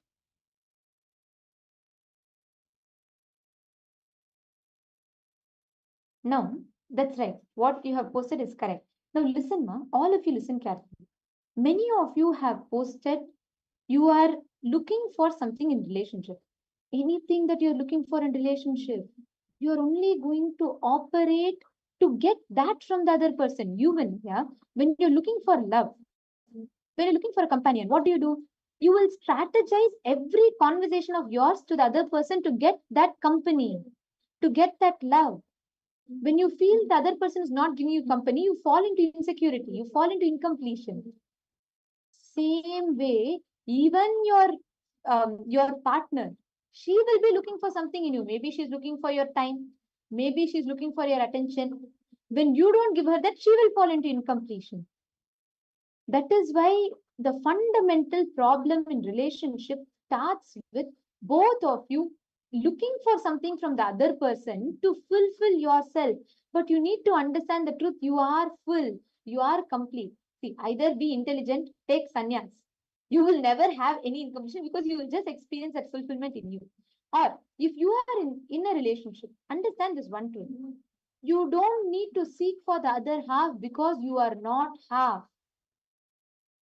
You are yourself caught up in the conflicts, in the incompletions inside you.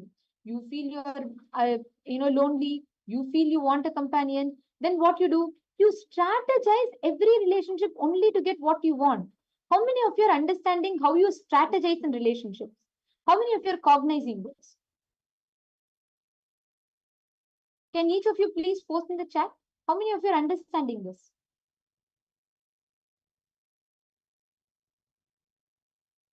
Vidyarupanaya is saying, I can understand that the relationship with Paramashiva is the true relationship.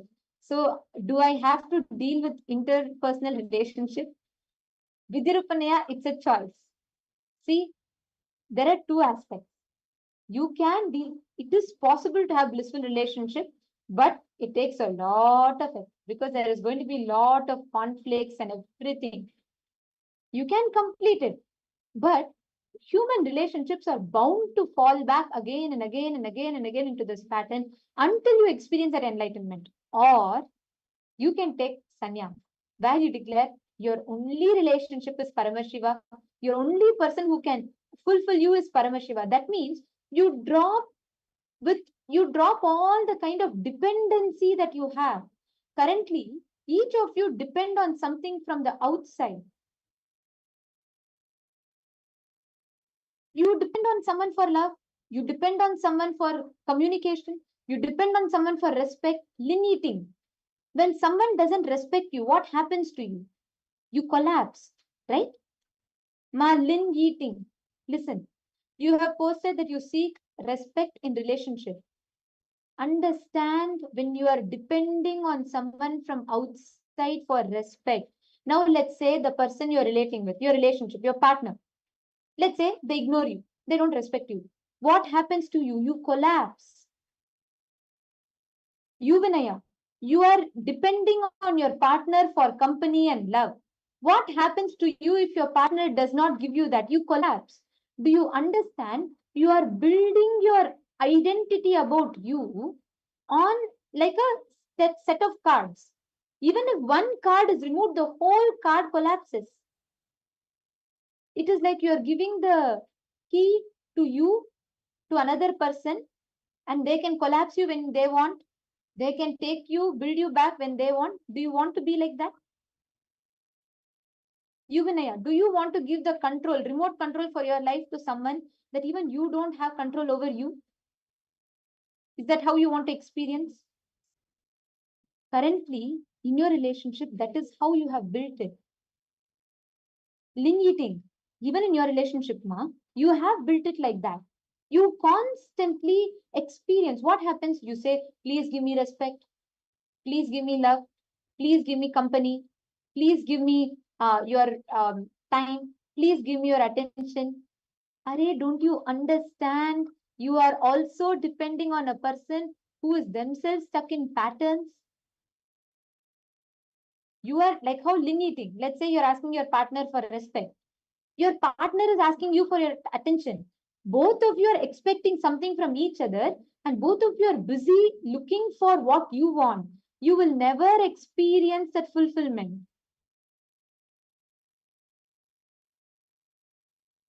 Each of you look in, see what you are depending on. Only when you break from that, you will have a breakthrough in life. Even now, many times, you and I, you're asking what you should do. First, you need to understand and complete with the powerlessness. What part of you is depending on someone from outside? Complete it. You cannot be so weak. Understand. If you are like this, then you will only feel exploited in every relationship. And if your partner is also same way weak, where they are depending on you for something, they will also only feel exploited by the end of the relationship. That is why today divorce rates are increasing. That is why today breakups are at the peak. You go relationship after relationship, relationship after relationship. You say, give me, you, it's like you carry a notebook. You say, sign off that I, give me love, give me the signature that I'm the best partner, I'm the best husband, I'm the best son.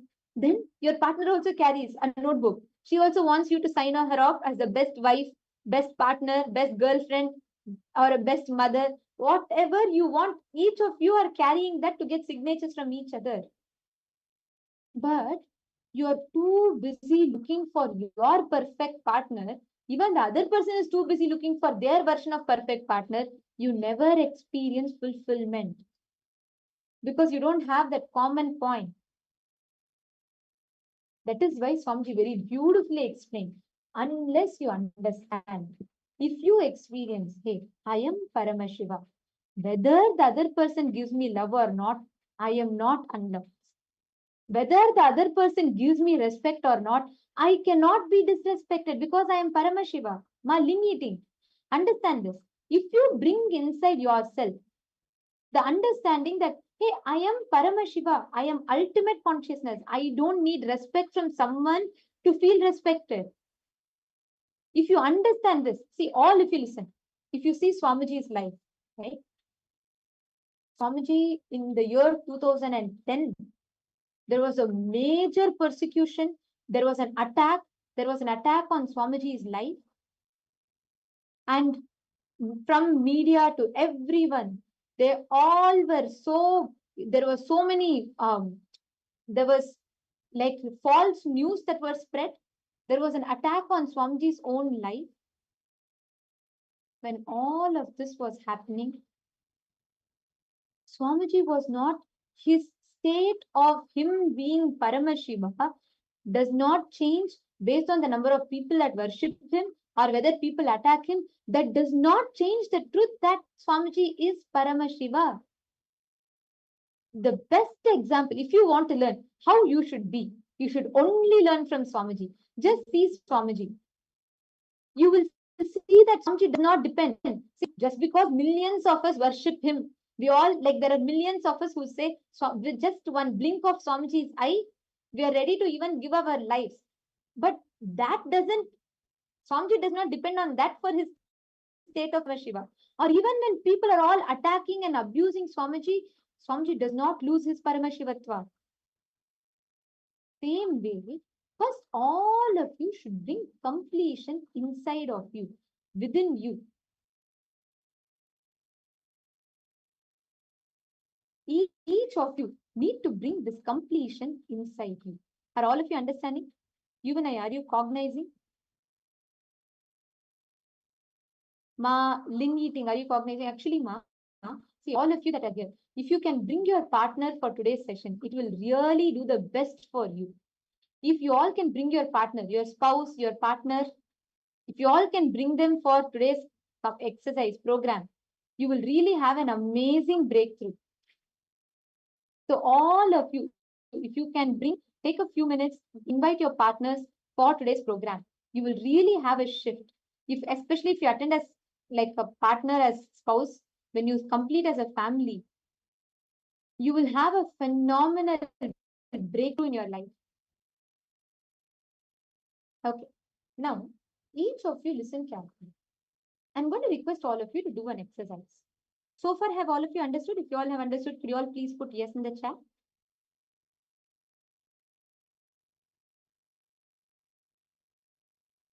See, if you understand the other person is nothing but a reflection of you, your partner reflects the same powerlessness as you. Like how you are looking for love, your partner is also looking for something from you. If you understand this, it is the spiritual strength for you. You just know how the other person is going to behave. You just need to understand who he is going to reflect or she is going to reflect, and you will know how to handle that part. That's all is a secret to successful relationship. If you understand, even for example, if you understand the other person is a reflection of you, your partner. If you understand when you want love, how you behave, when you want to be alone, how you behave, same thing your partner is reflecting. If you understand that, you will know how exactly you need to handle that part. When you know life cannot be destroyed, when you know nothing can touch you, you will start loving and being compassionate with everyone. Wow, actually, I'm just feeling so, even to repeat these words of Swamiji's, it feels so phenomenal. How many of you are understanding this? If you cognize it, if you understand this one principle, you, you should know nothing can be removed from you, nothing can affect you. You will really start loving people. You want to give true love, right? You will. You had asked, you want to give true love, right, Aya? Listen, sit now. Come to the understanding that nothing can be destroyed. Your life cannot be destroyed by anyone outside you. You cannot be collapsed by anyone outside of you. Come to this understanding first. Just because your partner breaks up with you does not mean you're collapsed. Just because your partner is loving you does not mean you're really loved. You are Paramashiva. Come to that understanding. Atma Jyotikaya, you also sit and write this exercise on. Vidyarupanaya, for the click that you had, you should by now take sannyas and you should be only in relationship with Paramashiva. You should not be stuck in human to human relationship. Come on. You've already understood the truth. You've already clicked with the right point. From all the points Swamiji told, you click with the right point. So don't wait for the next 50 years for you in human relationships and trying to gain fulfillment from that, and only to realize then you only wanted Paramashiva all your life. Vidyarupanaya, take sannyas. Experience sannyas. That is what is that ultimate relationship where you experience Paramashiva as your only love, where you experience Param as your only relationship. At that time, you will really start giving true love to others. You will really start giving true compassion to others. Lin Yi-Ting has posted, what you want others to treat you is that you can achieve perfection yourself because the source is perfection. Lin Yi-Ting, all of you, I'm going to be projecting one line of Swamiji's, okay? Can I request all of you to write it down? Each of you, please this line in the chat. Projecting one beautiful, powerful cognition. I request all of you to please write this down. Can I request all of you to write it? I'm projecting this line now.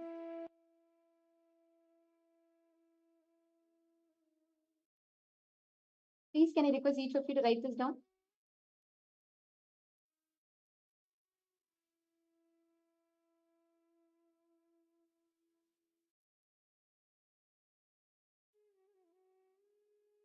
I request each of you to not just write it, but type and post it in the chat. Please type it and post in the chat.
Hope all of you have finished writing.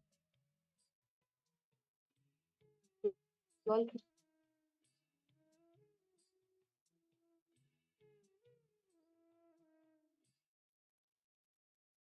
yes? Okay. Now, each of you take a few minutes, read these words of Swamiji's. When you understand, inside you, your state of Paramashiva cannot be destroyed.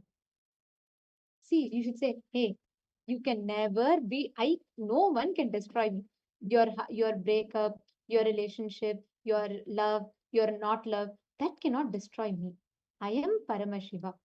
Each of you understand this. When you are fulfilled from inside, you will only give that pure love outside to people.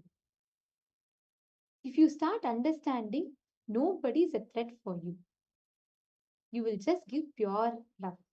Can I request each of you to write down all the situations where you felt threatened by life? For example, when your loved one wanted help and you felt you felt she only wanted you to do the work and not have a peaceful moment. Actually, write it down. All of you, Malini, Ting, Yuvanaya, all of you sit now. Write it down. All the relationships that you're having, it can be even mother, father, or your sister or friends, even your partner, spouse. Write down all the situations where you felt threatened by life. For example, when someone asked you for help, you felt, I know why they're asking for help. They don't like me to sit peacefully, so she keeps asking me for help. Let me also go give her something. Or when she's asking you for time, you feel like constantly nagged. Write down all the times where you felt disturbed or threatened by life. Please take a few minutes and pen down.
the person.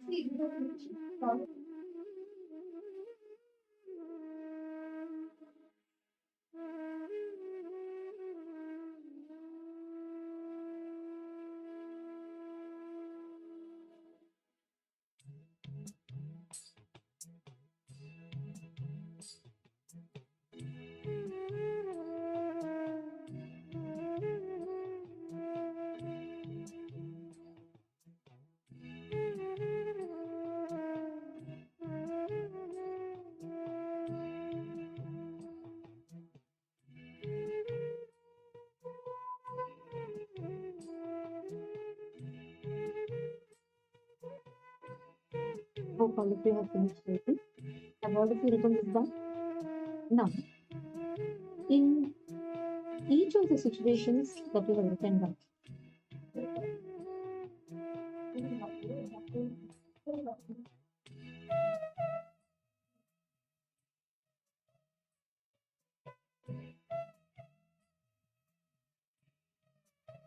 I request all of you sincerely think and complete in every situation that you have written down, wherever you feel certain. Think and complete all those aspects. Now I'm going to walk you all through what exactly is cultivation. See, when we say completing with all those aspects, what does it mean?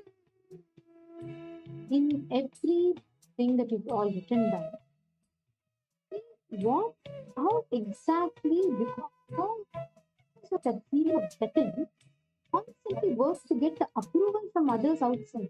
For example, if you feel your partner is not really loving you, partner is not really spending time, you try to grab that time and love from the person. You try to grab that, you will try to grab that love, time, and that attention from the other person. This is how many times you work. How many of you are cognizing it? You start strategizing in your relationships to grab that. If you understand, if you cognize in your life how you live, go back to the earliest incident where you first felt threatened by life. Pen down the earliest incident where you felt threatened. Sit and bring completion consciously inside of you. Revisit, go back to that earliest incident. Please take a few minutes.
All the people is writing down.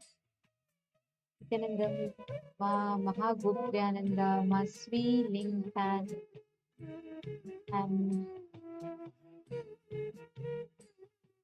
myself. You sit and sincerely complete, you will start having a breakthrough.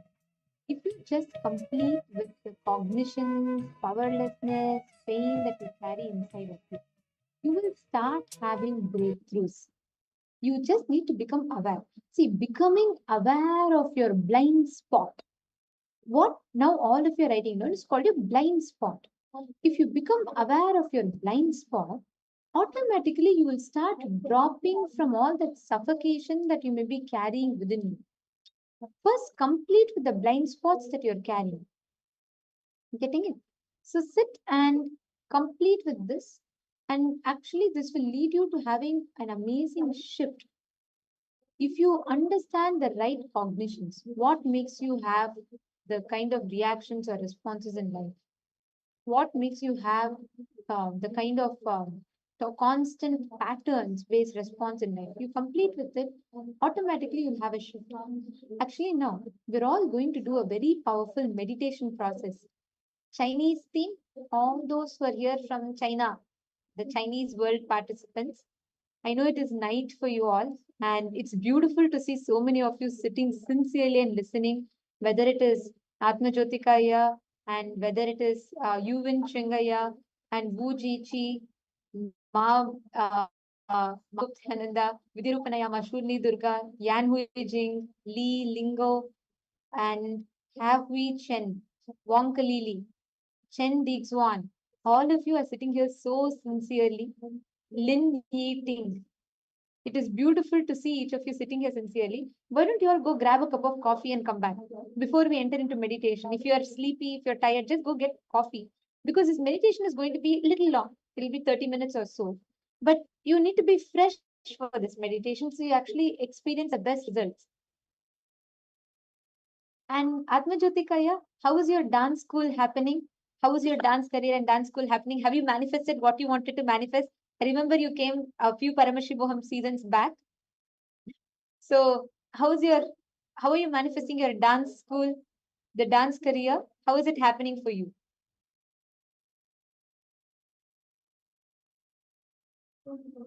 Now, all the others, listen carefully. We are now going to be entering into a very powerful meditation called Anahata Chakra meditation. This will help open up your heart center to start experiencing real love, true love. Okay? Ma Yan Hui Jing. Ma Yan Hui Jing. I'm seeing you sincerely listen. Jin Yan Hui. I'm seeing you sincerely listen. Can you type out the understandings you're having? I want to make sure, Seema, Swami has given the most powerful techniques. And we can help you apply that in every area of your life to have a breakthrough. By the end of the day today, you will have a shift in your relationships. So keep posting any question that you have, any clicks that you have, and we will be able to guide you in that. Okay, so now let us all enter into a meditation. I request all of you to sit straight. Please grab a cup of coffee. Make sure you're not entering into any other altered states of consciousness when you're doing the meditation. You have to be only in Jagrat. You have to be awake. So please drink a cup of coffee, water, whatever you're comfortable with, please have it so you can be fresh. Now let us all enter into the meditation.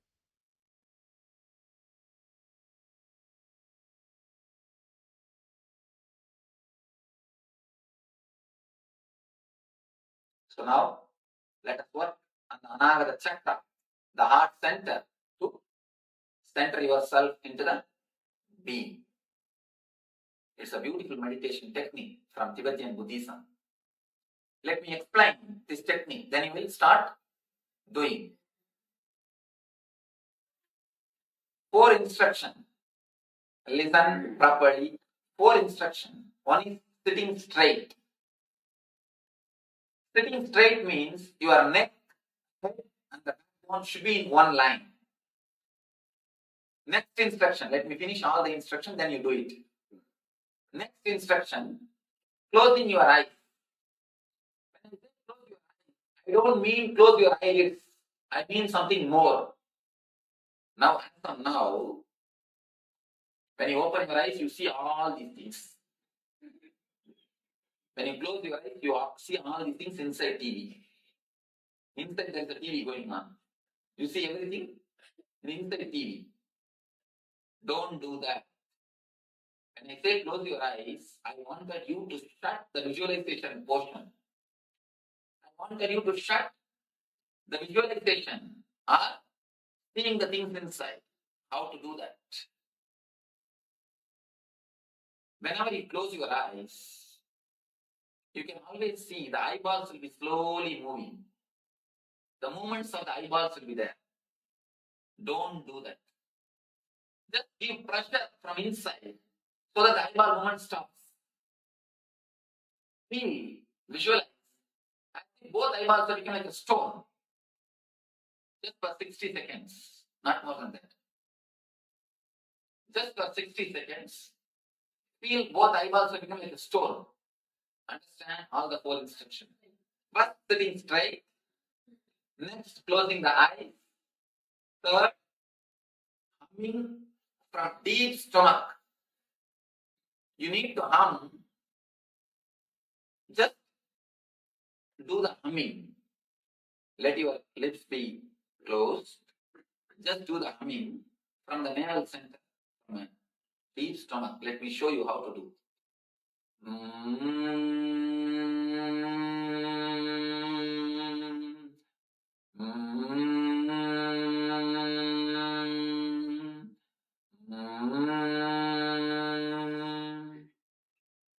As deeply as possible, as loudly as possible, as lengthily as possible. Just give pressure from inside so that the eyeball movement stops. Feel, visualize. I think both eyeballs are becoming like a stone. Just for 60 seconds, not more than that. Just for 60 seconds, feel both eyeballs are becoming like a stone. Understand all the 4 instructions. First, sitting straight. Next, closing the eyes. Third, humming from deep stomach. You need to hum. Just do the humming. Let your lips be closed. Just do the humming from the navel center, from a deep stomach. Let me show you how to do.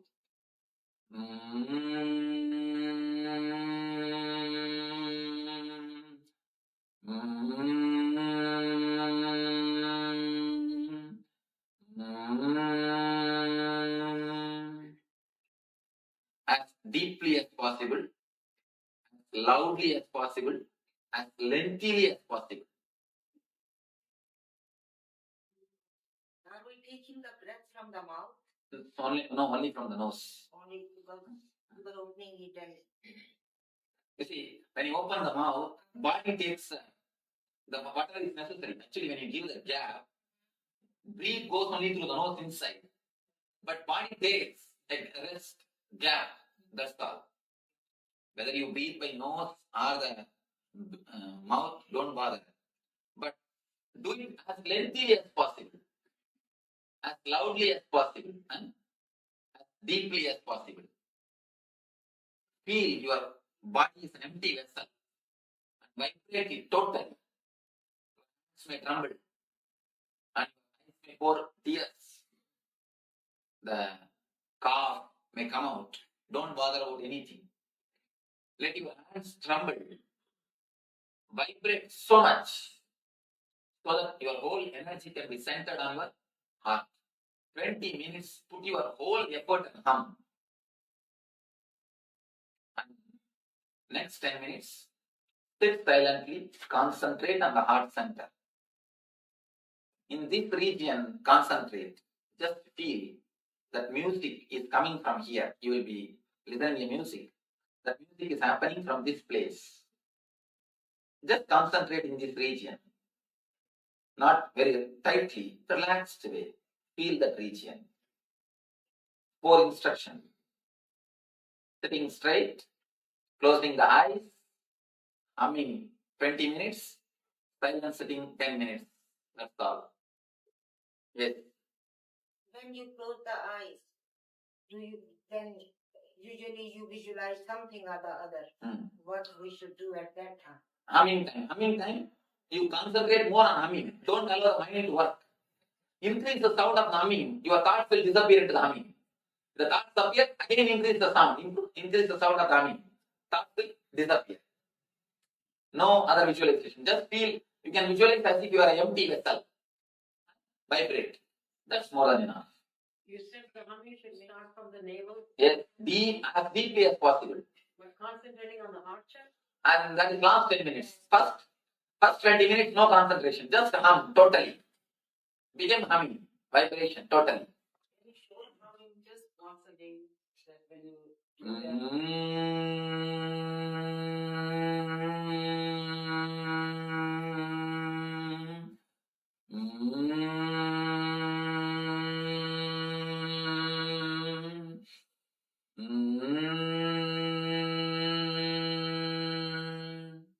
is it similar to the way we say oh? No, not Om. It is much deeper than that.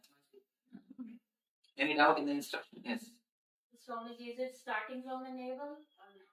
It will start from deep, much more deeper than navel. Don't bother from where it starts. Do it totally. We don't have to focus on breathing. No. Breathing just goes on. Breathing just, yes. Success depend on how forcefully you do it. How? How forceful. Yes. I wanted you to do it aggressively. Hmm? Headache when I do it. Headache. Don't worry about it. First, if you have the potentiality to get the headache, once the headache will come out, it will erupt out. You will never get it back. So, start chanting, start humming, total. Let us start the meditation. First, I revive.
Please settle down.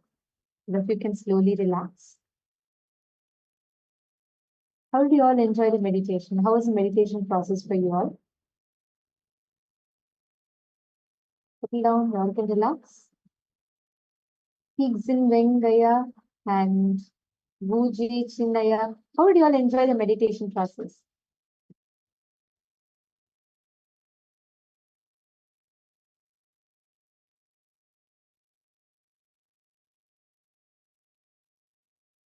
Atmajyotikaya, you're working to manifest. Okay, you have said, I think I will go to the master soon. I will manifest SJP. Come on. Why do you want to see? You can become SJP, but what I will tell you is you should just become a part of Kailasa.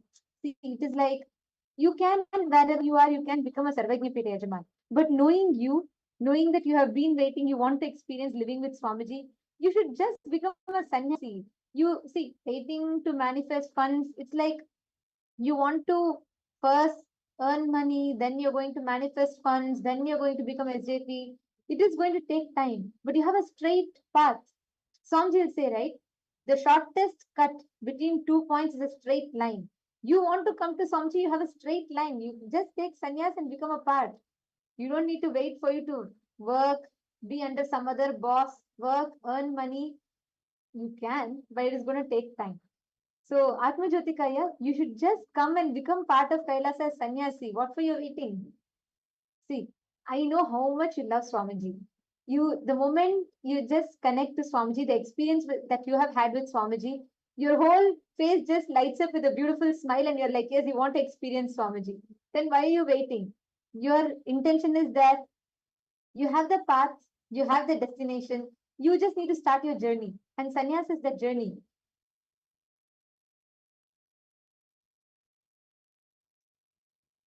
So, Atma Jyotikaya, don't have see, you're right now having a complicated desire.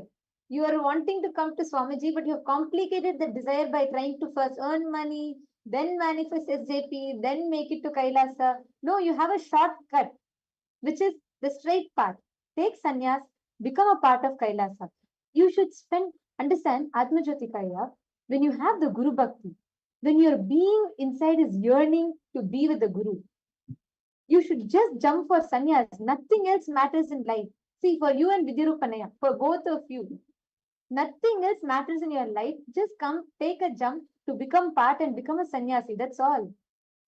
If you keep waiting, Maya will keep distracting you.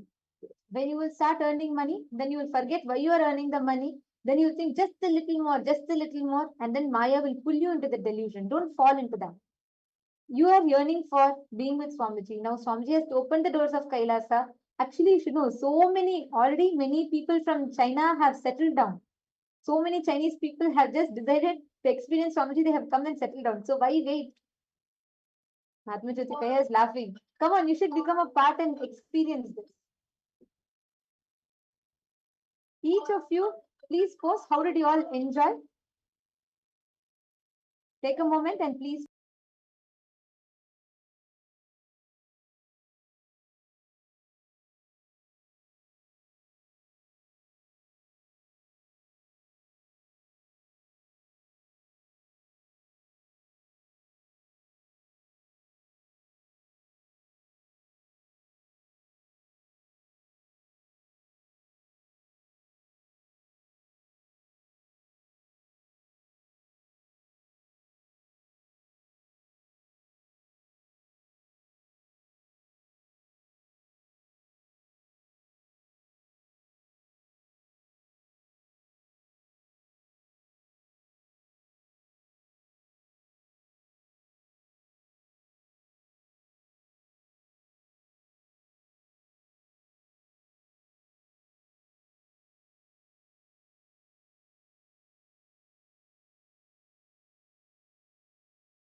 Nithyanandam, sorry for the technical glitch. Okay, with Vidyarupanaya and Atma Jyotikaya, both of you tell. What are you both waiting for? You both should take the jump and you should be a part.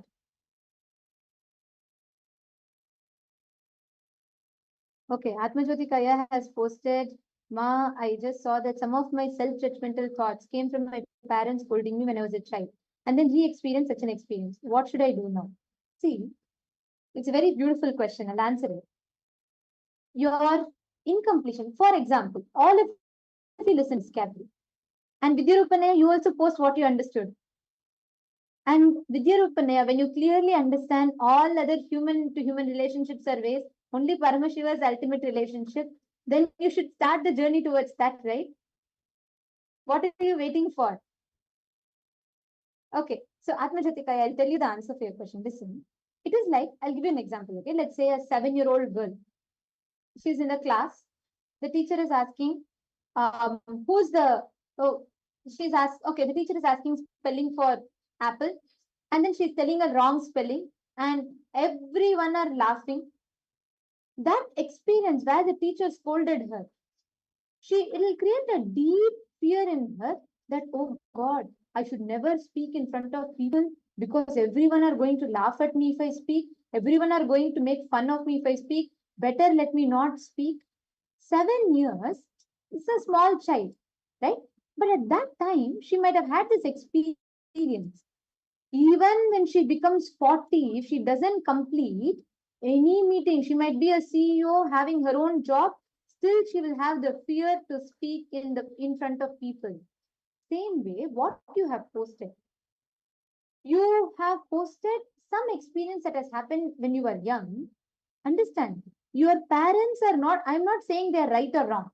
See, Atma Jyotikaya, I'm not addressing whether your parents are right or wrong. But some experience would have happened when you are young. Whatever your parents told, forget about it. But you are holding on to that incompletion and creating that suffering within you. Are you understanding? Your parents telling after that so many years have passed, but you are holding on to that judgment about you. You need to drop. You have the power. Swamiji tells a very beautiful statement. Pain is inevitable, but suffering is your conscious choice. Pain is inevitable. In life, you are going to have pain. People will, all that situations are going, when I say pain, situations like that, it will happen. But the suffering you go through is your choice. Understand? That incident happened when you are small, when you're 7 years old. Now, at least 10 to 20 years have passed. You need to sit and complete with it. You are holding on to the judgment just because someone told. For example, if someone said that you are slow, or someone said you are not talented, they would have told and moved on. But you are holding on to their judgment that you are not talented, and you are putting yourself down because of it. You have the power. It is your decision. Do you want to hold on to it? Is your decision. You need to decide whether you're going to hold on to it or you're going to move from it, whether you're going to shift from it. Every one of you, all the participants, please take this sincerely. Sit and complete. See inside you what is the pain, what is the suffering that you are carrying. And look within you, inside of you, and consciously complete. Complete with the patterns, complete with all the incompletions, the pain that you carry inside of you. Only if you complete, you will be able to have a shift from it. Otherwise, you're going to constantly create the suffering. Are you understanding? Atma Jyotikaya, are you understanding that you are carrying on to the situations? Your parents might have told you when you were young, but even now after growing old, you are remembering and carrying on that. You have the power to complete it. Okay, Aya is asking, Ma, you just said that the straight line distance between 2 points have one line is the shortest. So now I just need to have a strong connection with the master and it will be okay. Of course, yes, it will be okay. See, it's like this. You are wanting to manifest money. Okay, let's say you want to manifest $1 million. Okay, It is like you want to manifest $1 million. There's a job offer that you have, which will give you $1 million. You just need to complete the interview and take the job offer. But you don't even attend the interview. You decide, oh God, it is $1 million job. Then I may need to first prepare myself. Better let me go and study education because I did not get good marks earlier. So I'm going to start my education once more. Once I get good education, then I'll have some other profession experience. Let me prepare. Then I'll apply for 1 million job. You are complicating your desire. You are first saying you have a job. Straight path is what? The shortest cut to get it is what? Apply for it. Go for the interview. But instead, you think, oh God, no, this time I should not miss. So better first let me go and let me get educated. Let me understand what are the requirements. I will take another similar job to get some experience. Let me then build my resume. Then I will go. No, you're complicating life. You want Swamiji. You want to come to Kailasa. Kailasa is open. What you're waiting for? You just need to take a step. No. See, you need to see where you're complicating that desire. You are holding on something. Your being wants to be with Swamiji, but your mind is giving you that insecurity. That doubt that you're having is insecurity. You need to consciously complete. You need to ask yourself, is this insecurity pattern really valid? Do I need to cling on to this or can I experience and have a breakthrough? The power, the key is in your hands. End of the day, you are the owner for it. All of understand. You are the owner. You have the ability to decide whether you're going to suffer for something or not. Ma Hai Hui Chen is asking, my sister has been suppressing and slandering me. Why is that? Understand? Ma Hai Hui Chen.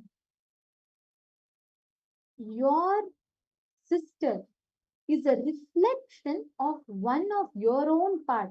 See which part inside you is constantly suppressing you and slandering you. Your sister is reflecting the part of you inside you which is suppressing you. Complete with the part inside you that is putting you down. Nobody from outside will be able to shake you. Ma, hi, Huichan, you tell me, do you see Swamiji's life? Open Nithyananda Truth. I want you to do one help. I'm going to send you one link, okay? It's called nithyanandatruth.org. Read that and understand how many people try to do what all to Swamiji. Have you ever even see that smile of Swamiji's face?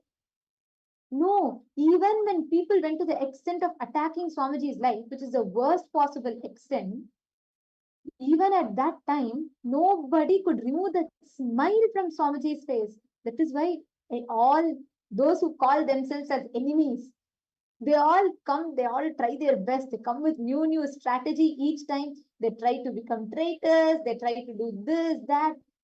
Nothing can shake Swamiji. Because Swamiji is not, he is Paramashiva ultimately, that is one. But Swamiji reflects so much of Advaita. No, nothing from outside can cause powerlessness. Ma Ha Hui Chen, please sit. Look in. What part of you is putting you down? Sit and complete with it. Only when you complete. See, you are saying your sister has been suppressing you. Which part of you is suppressing you? You should see that. Some part of you is constantly putting you down. Address that. Why? Which part? Why are you allowing yourself to be put down inside you? If you complete it, let's say even if you feel, even that situation happens again, your sister will not be able to shake you. If you are complete, if you stop putting yourself down, nobody from outside can reflect you. Same thing to you. Atma Jyotikaya. You see which part of you is putting you down. Your parents scolding you, your others telling something about you is not the actual reason. Can you tell me what is the exact word that causes hurt? Like what exactly is the incident? If you can tell, Atma Jyotikaya, since you're asking for detailed help, if you can tell me the exact situation where you're feeling down, I'll be able to help you complete with that. Because Swamiji has given clear techniques for it. So if you can post it, I will guide you more detailed in that. Ma Mahal Chen, are you understanding? Does that answer your question, Ma? Is that clicking with you?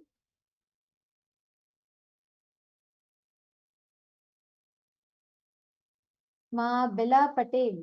Nithyanandam, I have been noticing over the last few days you've been attending the program, listening through the day. And when you get a chance, right, if you're having any doubts, any questions, or even your clicks, keep posting that in the chat now. Nithyanandam, Ma Lita Sege, Nithyanandam. Okay, so far are all of you understanding and clear?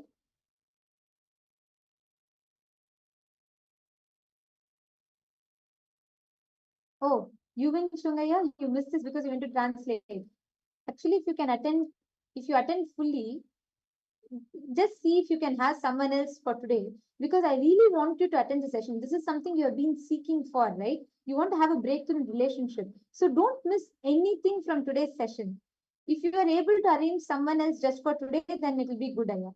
Because today Swamiji has given amazing gifts. You can never learn about relationships from anyone else other than from Swamiji. He'll give you oneness as the experience. So you should not miss. Okay, Atma Jyotikaya has posted, in my self-evaluation, I feel that I cannot do well. This is my stuck point. I'm afraid that I'll not be able to do well now. Okay, understood. Listen, Atma Jyotikaya, listen carefully to this. I read your full message. I understood what you posted. Now, sit within you and write down what are you afraid of? See, when you say not being able to do well, in terms of what? Only when you micromanage your inner space, only when you know what part of me am I having a doubt of, only when you complete that, you will be able to make confident decisions in life. Actually, Atma Jyotikaya, right now as I'm talking to you, I just scanned you. I connected to Swamiji and I just scanned you. Listen carefully, I'll tell you exactly. There was one decision you made where you put all your life investment into something, some kind of a business or something you opened. I'll not say business, but you did something where you put your life investments and that did not go well and it failed. You had a major setback after that. Means you expected something big. You put all your life investment into that, but end of the day, it did not pick up the way you expected it to. And that incident has caused a deep hurt and hit in your confidence. From your young age, if you remember, whenever people tell you that you're not good, when people tell you, especially when people use the word you're not talented, you get affected. Is it not? It really hurts you. Even if people tell you you're lazy, if people tell you you're not hardworking, you'll be fine. It will not affect you. But if someone tells you you don't have the talent or capability, that causes deep hurt in you. Am I right? Is that correct? Are you able to relate to it? Atma Jyotikaya? You need to address and complete that part. If you are able to identify these two things, let me know in the chat. One is, if whenever people tell you that you are not talented or capable, it causes deep powerlessness. Second, this pattern got triggered more deeper, more stronger in you when there was one incident very like just a few years back where you were trying to do something, make something happen. You put all your time, investment, and everything into it, but it collapsed. And you went into a deep, like a depression, or not depression, but you went into a deep powerlessness after that. You felt you regretted your decision. Are you able to associate? Are you able to understand? Actually, if you can sit and complete with it, and you will really be able to have a breakthrough. You will really be able to have a shift in that.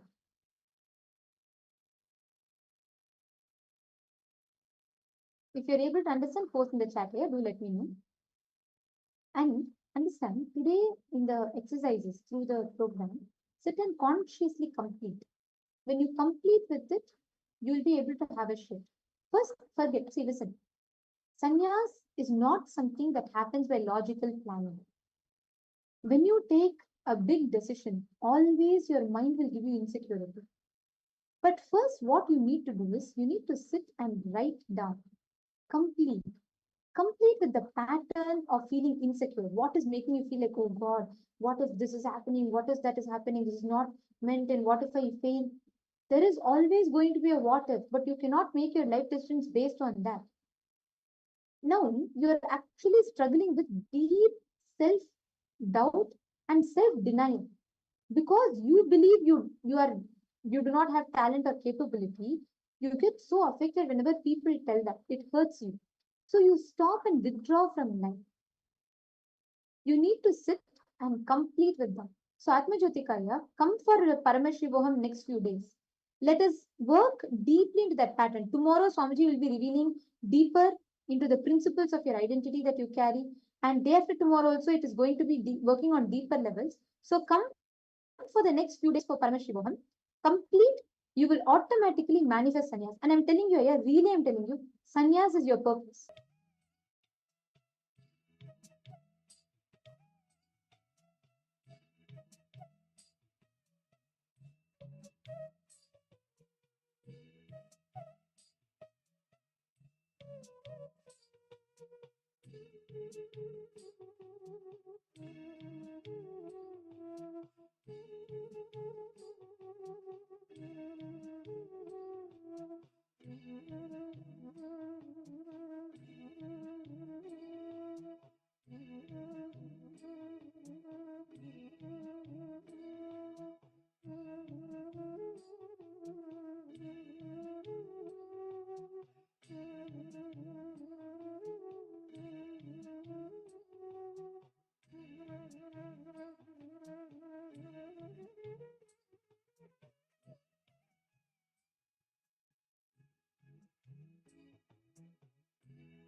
Nitya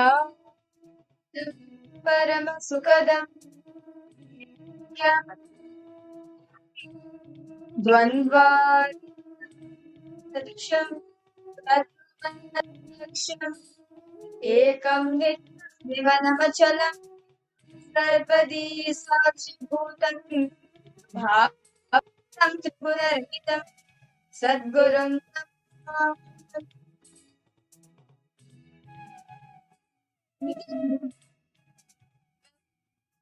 the participants, all viewers watching us live from various different social media platforms to the Paramashivoham Bhaktis,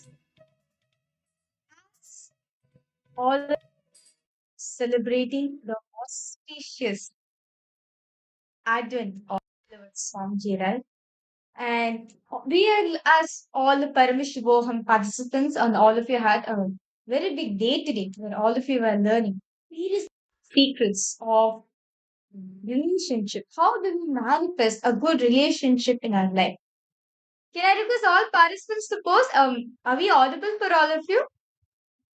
Nithyanandam, Yogesh Goyal, Teresa, Ma Kylie Wong, Ma Yuan, Nithyanandam, all of you. Jeremiah, Nithyanandam, Ma Teresa, Ma Mahasadashiv Priya, Ma Iqbal Banu. Yes, Nithyanandam, welcome all of you for the Jayanti. Yes. The countdown has already begun. Ever since the Brahmotsavam started, the countdown for the Avatar Dinotsava, the 48th Avatar Dinotsava, 2 days away. 25th is Jayanti, the Nityananda Avatar Dinotsava. And during these few days, Swami, as these few days, even Paramashiva Bhakti, and also experience the Paramashiva Jnana and Paramashiva Vijnana. And the last few days has been elaborating on the Shiva Sankalpa Upanishad, where and it's and beautifully Swamiji explained how you can manifest anything, your reality. You can manifest it through your mind, and everything you can manifest through your mind, and your mind can even access places.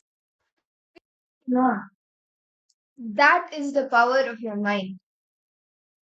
And very beautifully, especially in the recent satsang, which all of us were listening, right? So, our mind's capacity is anything you want for understanding this. Because a very big, very powerful revelation Swamiji revealed how our mind has the ability to you want. We'll give you an example, right? How many of you have experienced this? That even in your dream, you're scrolling through social media. How many of you experienced this? That while you're sleeping, you're yeah. Yes, like you're dreaming, but you see yourself in the dream and you scroll through social media. How many of you experienced this?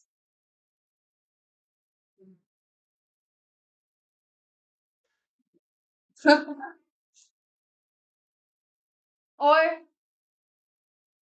or you're able to fantasize something in your dream, like some kind of stories or anything, fantasies coming to reality in your dream. How many? Anyone? Can you see yourself in Spotify? Okay. Yes.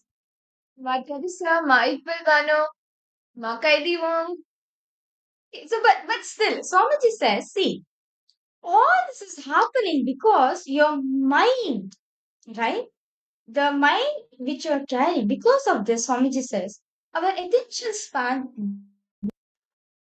because of which an ancestral addictions you're having, it's not yourself to your mind. Well, especially with the AI revolution, right? Literally, all your fantasies, anything you want to manifest with the help of AI, you can manifest it. Like, yeah, understand, your mind has the capacity, association, you're able to experience. You visualize you are in a you're going for trekking and you reach the top of the mountain and it starts raining and you enjoy the whole breeze over there, right? When we visualize it, we feel it within ourselves, right? Or to take a simple example, we think our favorite food. We think our favorite food immediately comes in our mouth, right? Like fried rice, whatever. Right? You imagine, you visualize you're sitting in a restaurant, you're ordering your favorite food, and your favorite food gets arrived. Take the first bite. Like, you can feel the taste appearing in your mouth, right?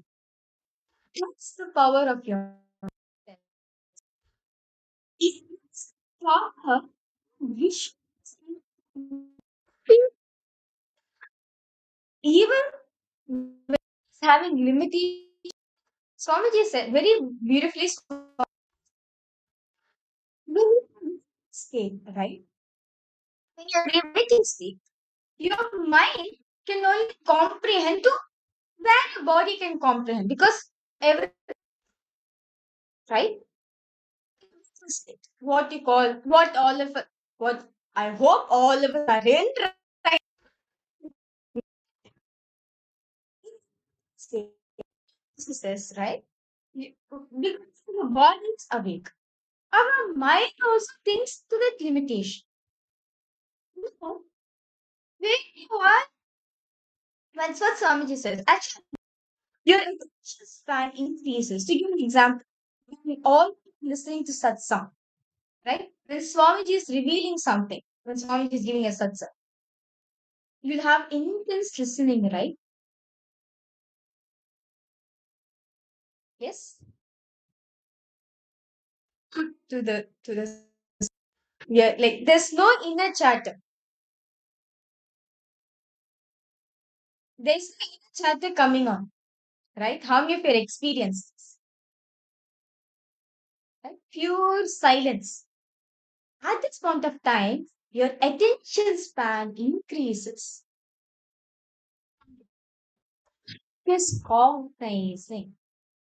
But having the ability to increase your attention span for a long time, not coming day. This is waking state. See, span increases a little bit. Your attention span decreases little bit. Okay, so you're in like 50-50 listening, right? 50-50 hearing. So the Jaka Swapna state, the wake dreaming state, where we are like span is decreased. But it's not you're not listening. You're listening. Your attention span is decreased. You're not that fully aware. That is your waking and dreaming state.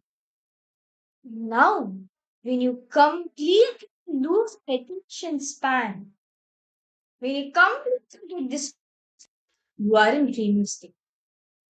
In that state, the mind is able to access planes which the physical body cannot. That because of that, because your attention span is lesser, right? You you let your mind to come in way, and you delude yourself with it, and like that, you let your whole life get mind. How many of you are able to relate with this? That when I come, when like this was Swamiji, this what Swamiji says when you're addicted to social media, when you're too much addicted to social media, this is what happens. Like when you're so addicted to social media, but social media thing is the latest thing which is being trending on, and because of that, Swamiji said we because of that we let our mind to take our whole. We bind ourselves, you tie ourselves to your mind. How do you correct? If any one of you have any doubts, do feel free to post in the chat section. That's why lately, many researchers have studied children or young who are getting addicted to social media from very young age, to gadgets, functionality of the brain, due to which they fall into too much of depression and anxiety. But this is all of us to understand has the power to manifest any reality you want. Okay. Okay. Jeremiah asked, when attention span decreases, you go to different planes. You go to plane. Right. You go to lower plane. When your attention span decreases, you go to lower planes. When your attention span increases, you go to higher states. State, your attention span is one level. Below that, in the dream state, your attention span is much lesser. And that is when, in that time, your mind acts, even your body cannot. And all of that is dreams, nightmares, and everything else. Fortunately, we bind ourselves in this and we suffocate ourselves. That is what Swamiji is saying us to come out of, to stop suffocating ourselves by having conscious cognizing, by having conscious cognitions. How Swamiji revealed to do the samyama for conscious cognizing, going to the space beyond the atmosphere where there is no gravitational pull and experiencing the sound, dhvani, the cosmic sound. How many of you are able to do that? Do the samyama? Yogesh Goyalaya, Jai Shivapriya, Ma Kylie Wong, Ma Iqbal Bano. Were each of you be able to? Were each of you able to do the samyama? Actually, let me do the samyama. That's all. When you have time, do the samyama. You with yourself, close your eyes, visualize yourself. You're beyond Earth's atmosphere. You're in space where the gravity pull is not there. Where you experience the pure sound, that pure unstruck sound of the cosmos, the anahata dhvani, right? The pure silence. This understand where you make where you feel you're going beyond this whole atmosphere. Actually feel that the unstruck sound, right? The dhvani, the sound is sound. You'll experience that in your inner space. You feel so much of completion to start happening in you. This was one we make conscious cognizing that all these samyamas are con- increase your attention span. You're actually you're actually cognizing in your life. Okay, if a thought comes up while you are listening, no, you're getting distracted. You're letting your mind to come and play. Just completely see, answer Swamiji says, just pure space of unclear Beyond, just feel you're beyond this earth. Everything. You're beyond the gravity pull. And the sound of the Anahata Dwani. That sound in you. See, okay, see, Jeremy, I have asked you, if a thought comes up while listening, continue to do the process. Yes. Just do the process continuously until you're not bound by the mind, until the suffocation leaves from you. You'll just feel pure silence happening in you.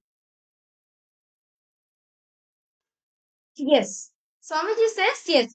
When you're getting distracted by thoughts, yes, it's span only. Because you gain more power to your mind. Your attention span to your consciousness is becoming less. I reach the participants understanding. See, through your mind, you can manifest, you can create your reality, you can create whatever you want just through your mind. And there are so even examples. If you just see the different, uh, if you see the Hindu example, so through the mind, the reality outside manifests. And if you have seen when you have visualized something happening, you've had a vision, a clear vision in your mind that yes, this is the way things are going to happen. Then it has actually manifested as a reality. How many of you have seen that happening? Understand that is a science. That is how realities are manifested. That is important. Swamiji briefly said words are important, words are powerful because the words that you use create your cognitions, and the cognitions that you have create your words. See, what you cognize come out as words, and also what you realize, it becomes more and more a part of your cognition. Words are powerful, and your mind is also powerful because your mind creates the reality for you outside. So now let us listen to a few more deeper truths on how you can actually manifest the reality outside with your mind. How does the mind affect the reality on the outside? Let us listen to these revelations from Swamiji himself, and I request all the participants give your listening intensely, and you can even take notes because after this you can also start manifesting your reality just through your mind. So let's all listen to these beautiful revelations now.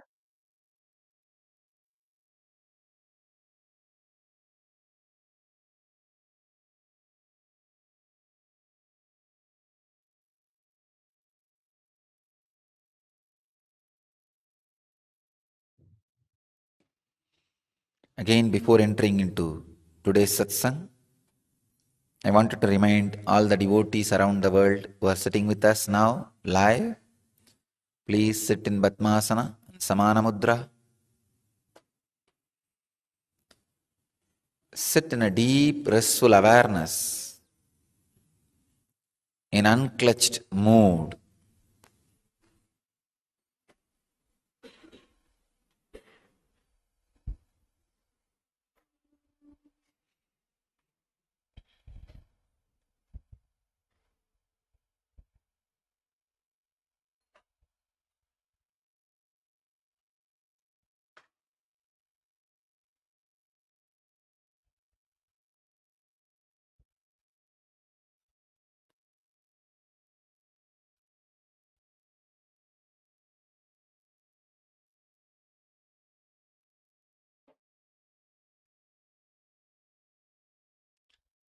Today's subject, the power of your mind.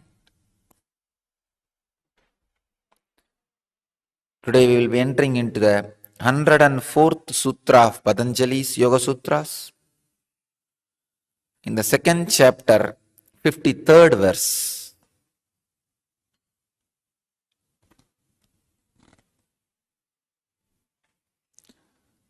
Dharanasu cha yogyata manasaha.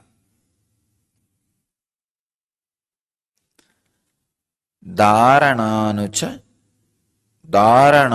cha yogyata manasaha.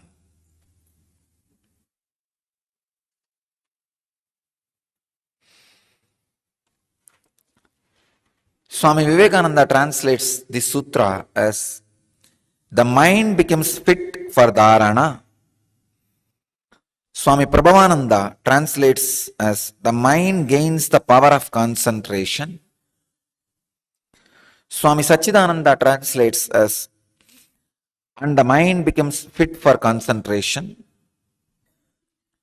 And Osho translates this as and then the mind becomes fit for concentration.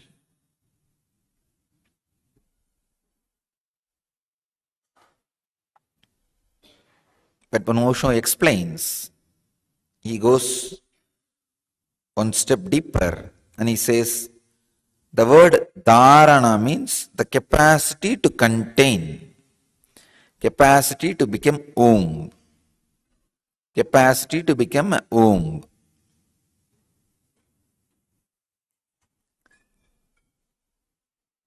Let me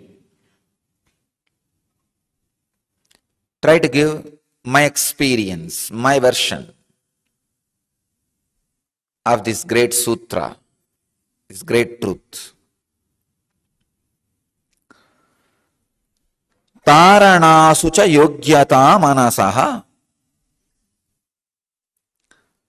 Now, after the inner covering is removed, after the veil which covers the inner light is removed, your mind becomes capable, it becomes ready, it becomes fit to express all it carries inside. Please understand.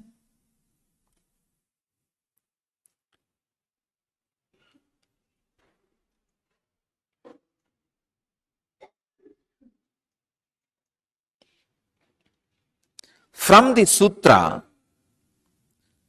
Patanjali is going to explain the extraordinary mystical dimensions of life. He is not just talking about physical health, mental health. No. He is talking about now extraordinary capabilities expressing through your body and mind. So he is taking us to a non-return mystical zone.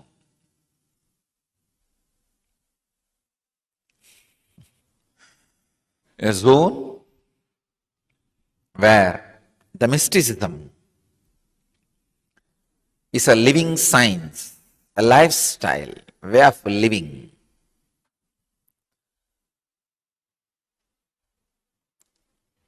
So first,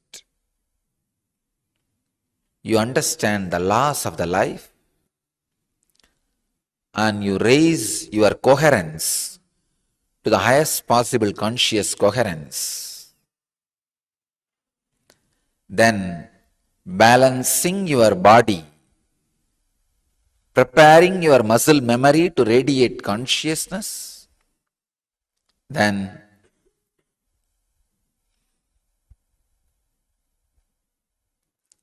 awakening the ability to absorb prana without breathing.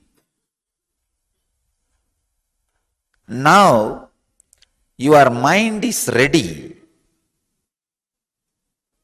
to express whatever it carries in its Om. Please understand, Dharana means the capacity to express what it carries. It is not just concentration. No. For example, if you see the Indian farmers, how they take the water to their crops. They will make a canal and they will cover it. When they need to send water to a particular portion, only that portion, that covering they will remove. Removing the covering does not mean just removing little bit of mud. It means flooding the water inside. Same way, dharana does not mean just concentration of mind. No. Opening up to release all it carries in itself in the seed form. So the word dharana need to be understood in a very deeper way.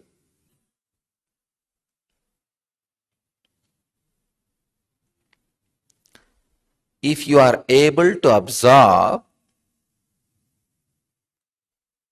energy without breathing, breathing without thinking, the inner cover which covers your inner light, that veil is lifted, removed. Now your mind is capable of expressing all it carries in seed form in itself. Your mind is everything. Please understand, your mind is everything. You do not know the powers of your mind.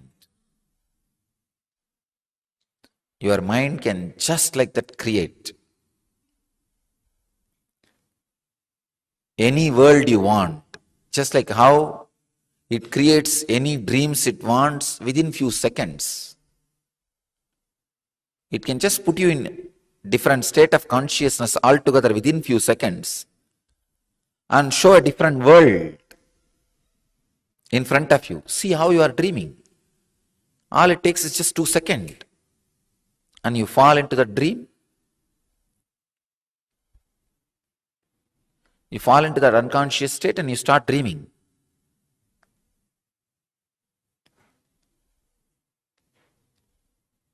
Yesterday one of our brahmacharini was asking, Swamiji, how do you raise us to such high states just like that and awaken the kundalini?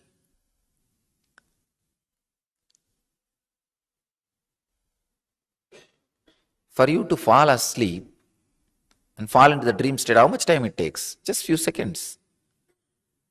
See, when you create an ambience, that low, dim light, darkness, and the body resting, cooperating for the sleeping mood. When your body cooperates and the ambience is right, you fall asleep just in few seconds. In few seconds the mood changes and you express the dream world of which you wanted. Same way, I create an ambience for you where your body is cooperating, steady, comfortable, and ready to raise to the different level. Just push you into that level. And your state of consciousness differs and the things you express differs. Through awakening the kundalini, I push you into the different state of consciousness. Now, if you understand the science little deeper, you can express whatever you want from your mind through dharana. Please understand. Understand the science of sleep. You will understand the science of dharana. What is sleeping? First, your state of consciousness should become different other than which you are now. It becomes almost dull. You become unaware of this body and slip into some state. After you slip in that state, your mind enters into a kind of a negative dharana where it starts expressing whatever it wants. That is what is dream. Now, the same thing I am doing it in opposite direction. I am raising you to the higher states of awareness, altered states of consciousness. In that state, if you consciously decide, you can take out anything you want from your mind.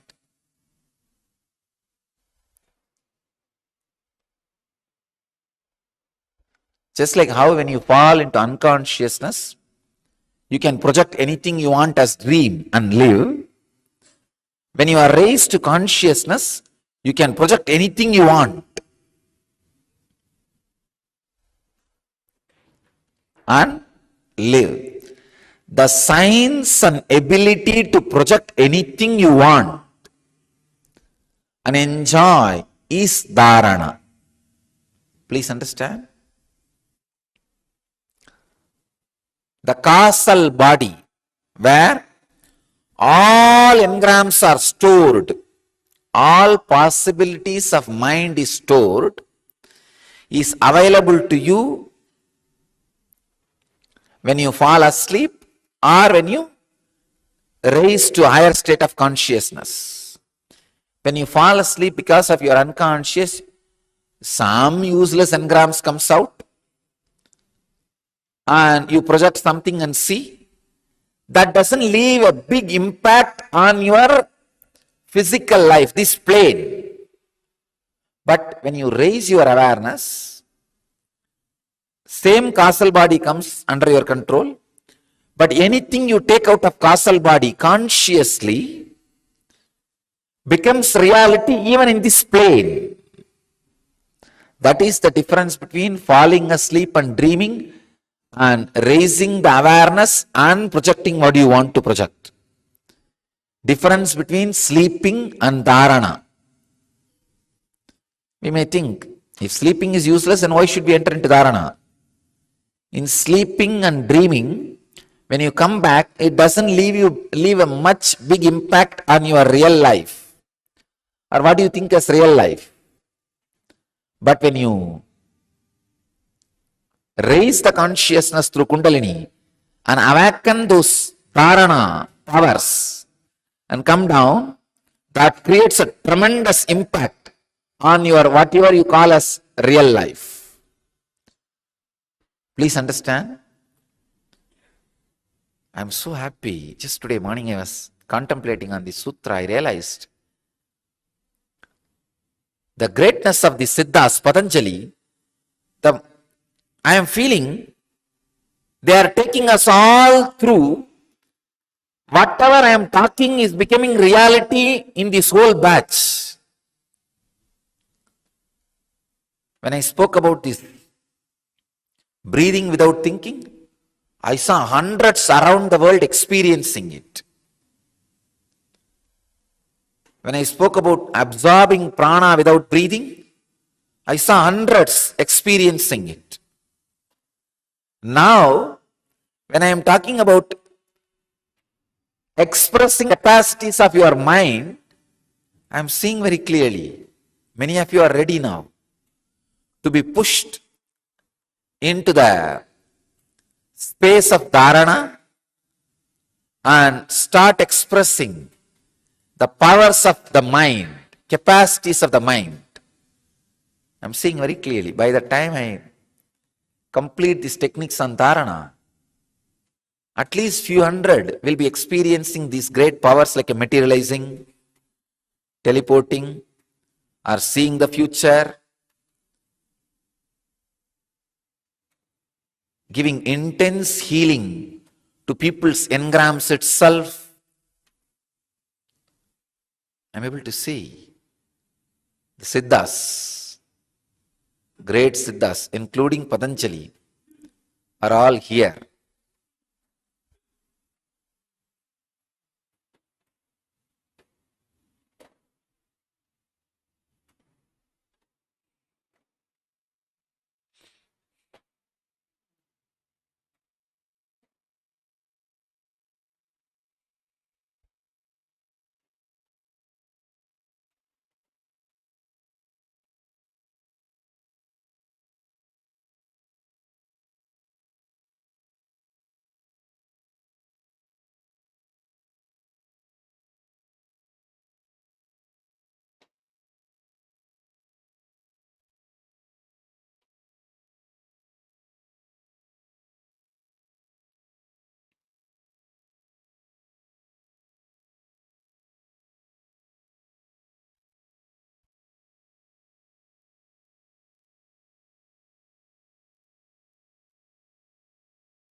when you fall unconscious and whatever your mind expresses is called dream.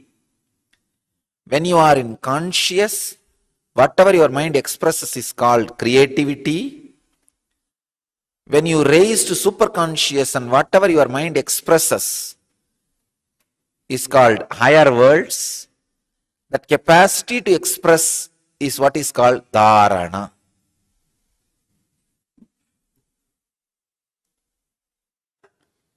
Patanjali talks about hundreds of techniques to express special, unique things. Please understand, when you fall unconscious, whatever you express does not leave big impact on your conscious life. When you are in conscious, whatever you express creates your life. When you are in superconscious, whatever you express not only creates your life, creates the life of whatever you want to whomever you want. When you know the science of dharana, you become kalpadaru. Whoever asks whatever, just like that, have it. You will have it. It will happen. Now in next few days, I will continue to push all of you to the superconscious state. Means the highly raised mitochondria level. That is what is superconscious state. Highly raised mitochondria level. Almost like explosion in every system. Then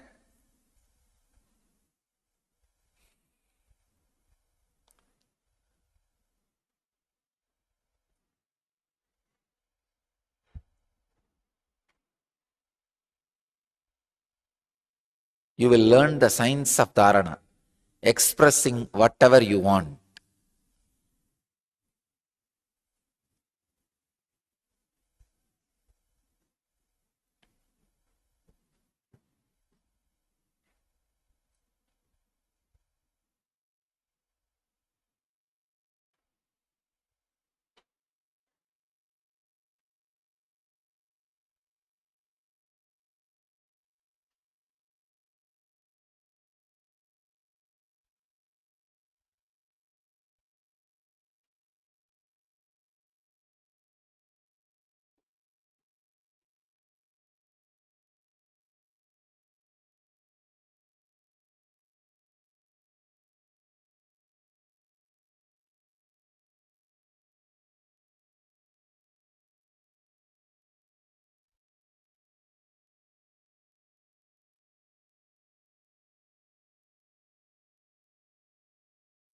When you enter into the altered states of consciousness, means higher states of consciousness, any idea you create can become reality. The capacity to create the right idea and making it into reality, that science is what is called dharana. Dharana is not just concentration. Concentration is like removing the mud. If you say that, the example I gave, that farmer who floods the water into his land, he removes a small mud. If you say, farmer removed the small mud, will it do true to the whole action happened? No. Same way, if you say dharana is concentration, it will not do true to the whole action happening. It's only a poor translation of one dimension. You will have to say, farmer is flooding his land with water by removing that small obstruction or removing the little mud. Only then what has happened will be told, translated, properly conveyed. Same way, dharana should be translated as the capacity to create, express and make into reality of the extraordinary capabilities of your mind, which is there in it in seed form is dharana.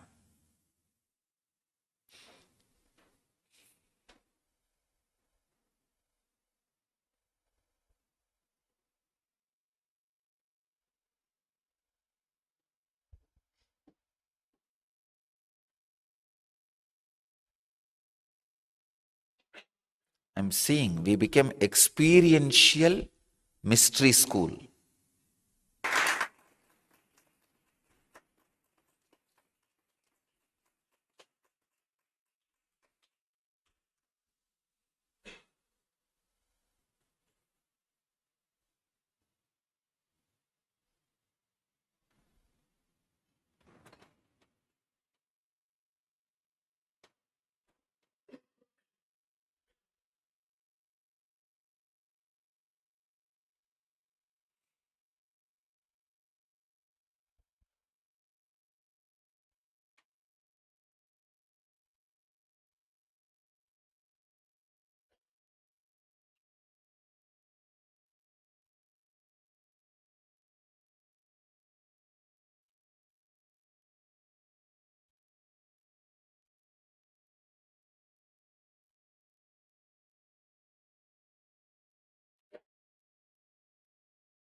I bless you all to achieve, experience, live, radiate, express, and share the eternal bliss, Nithyananda. Thank you.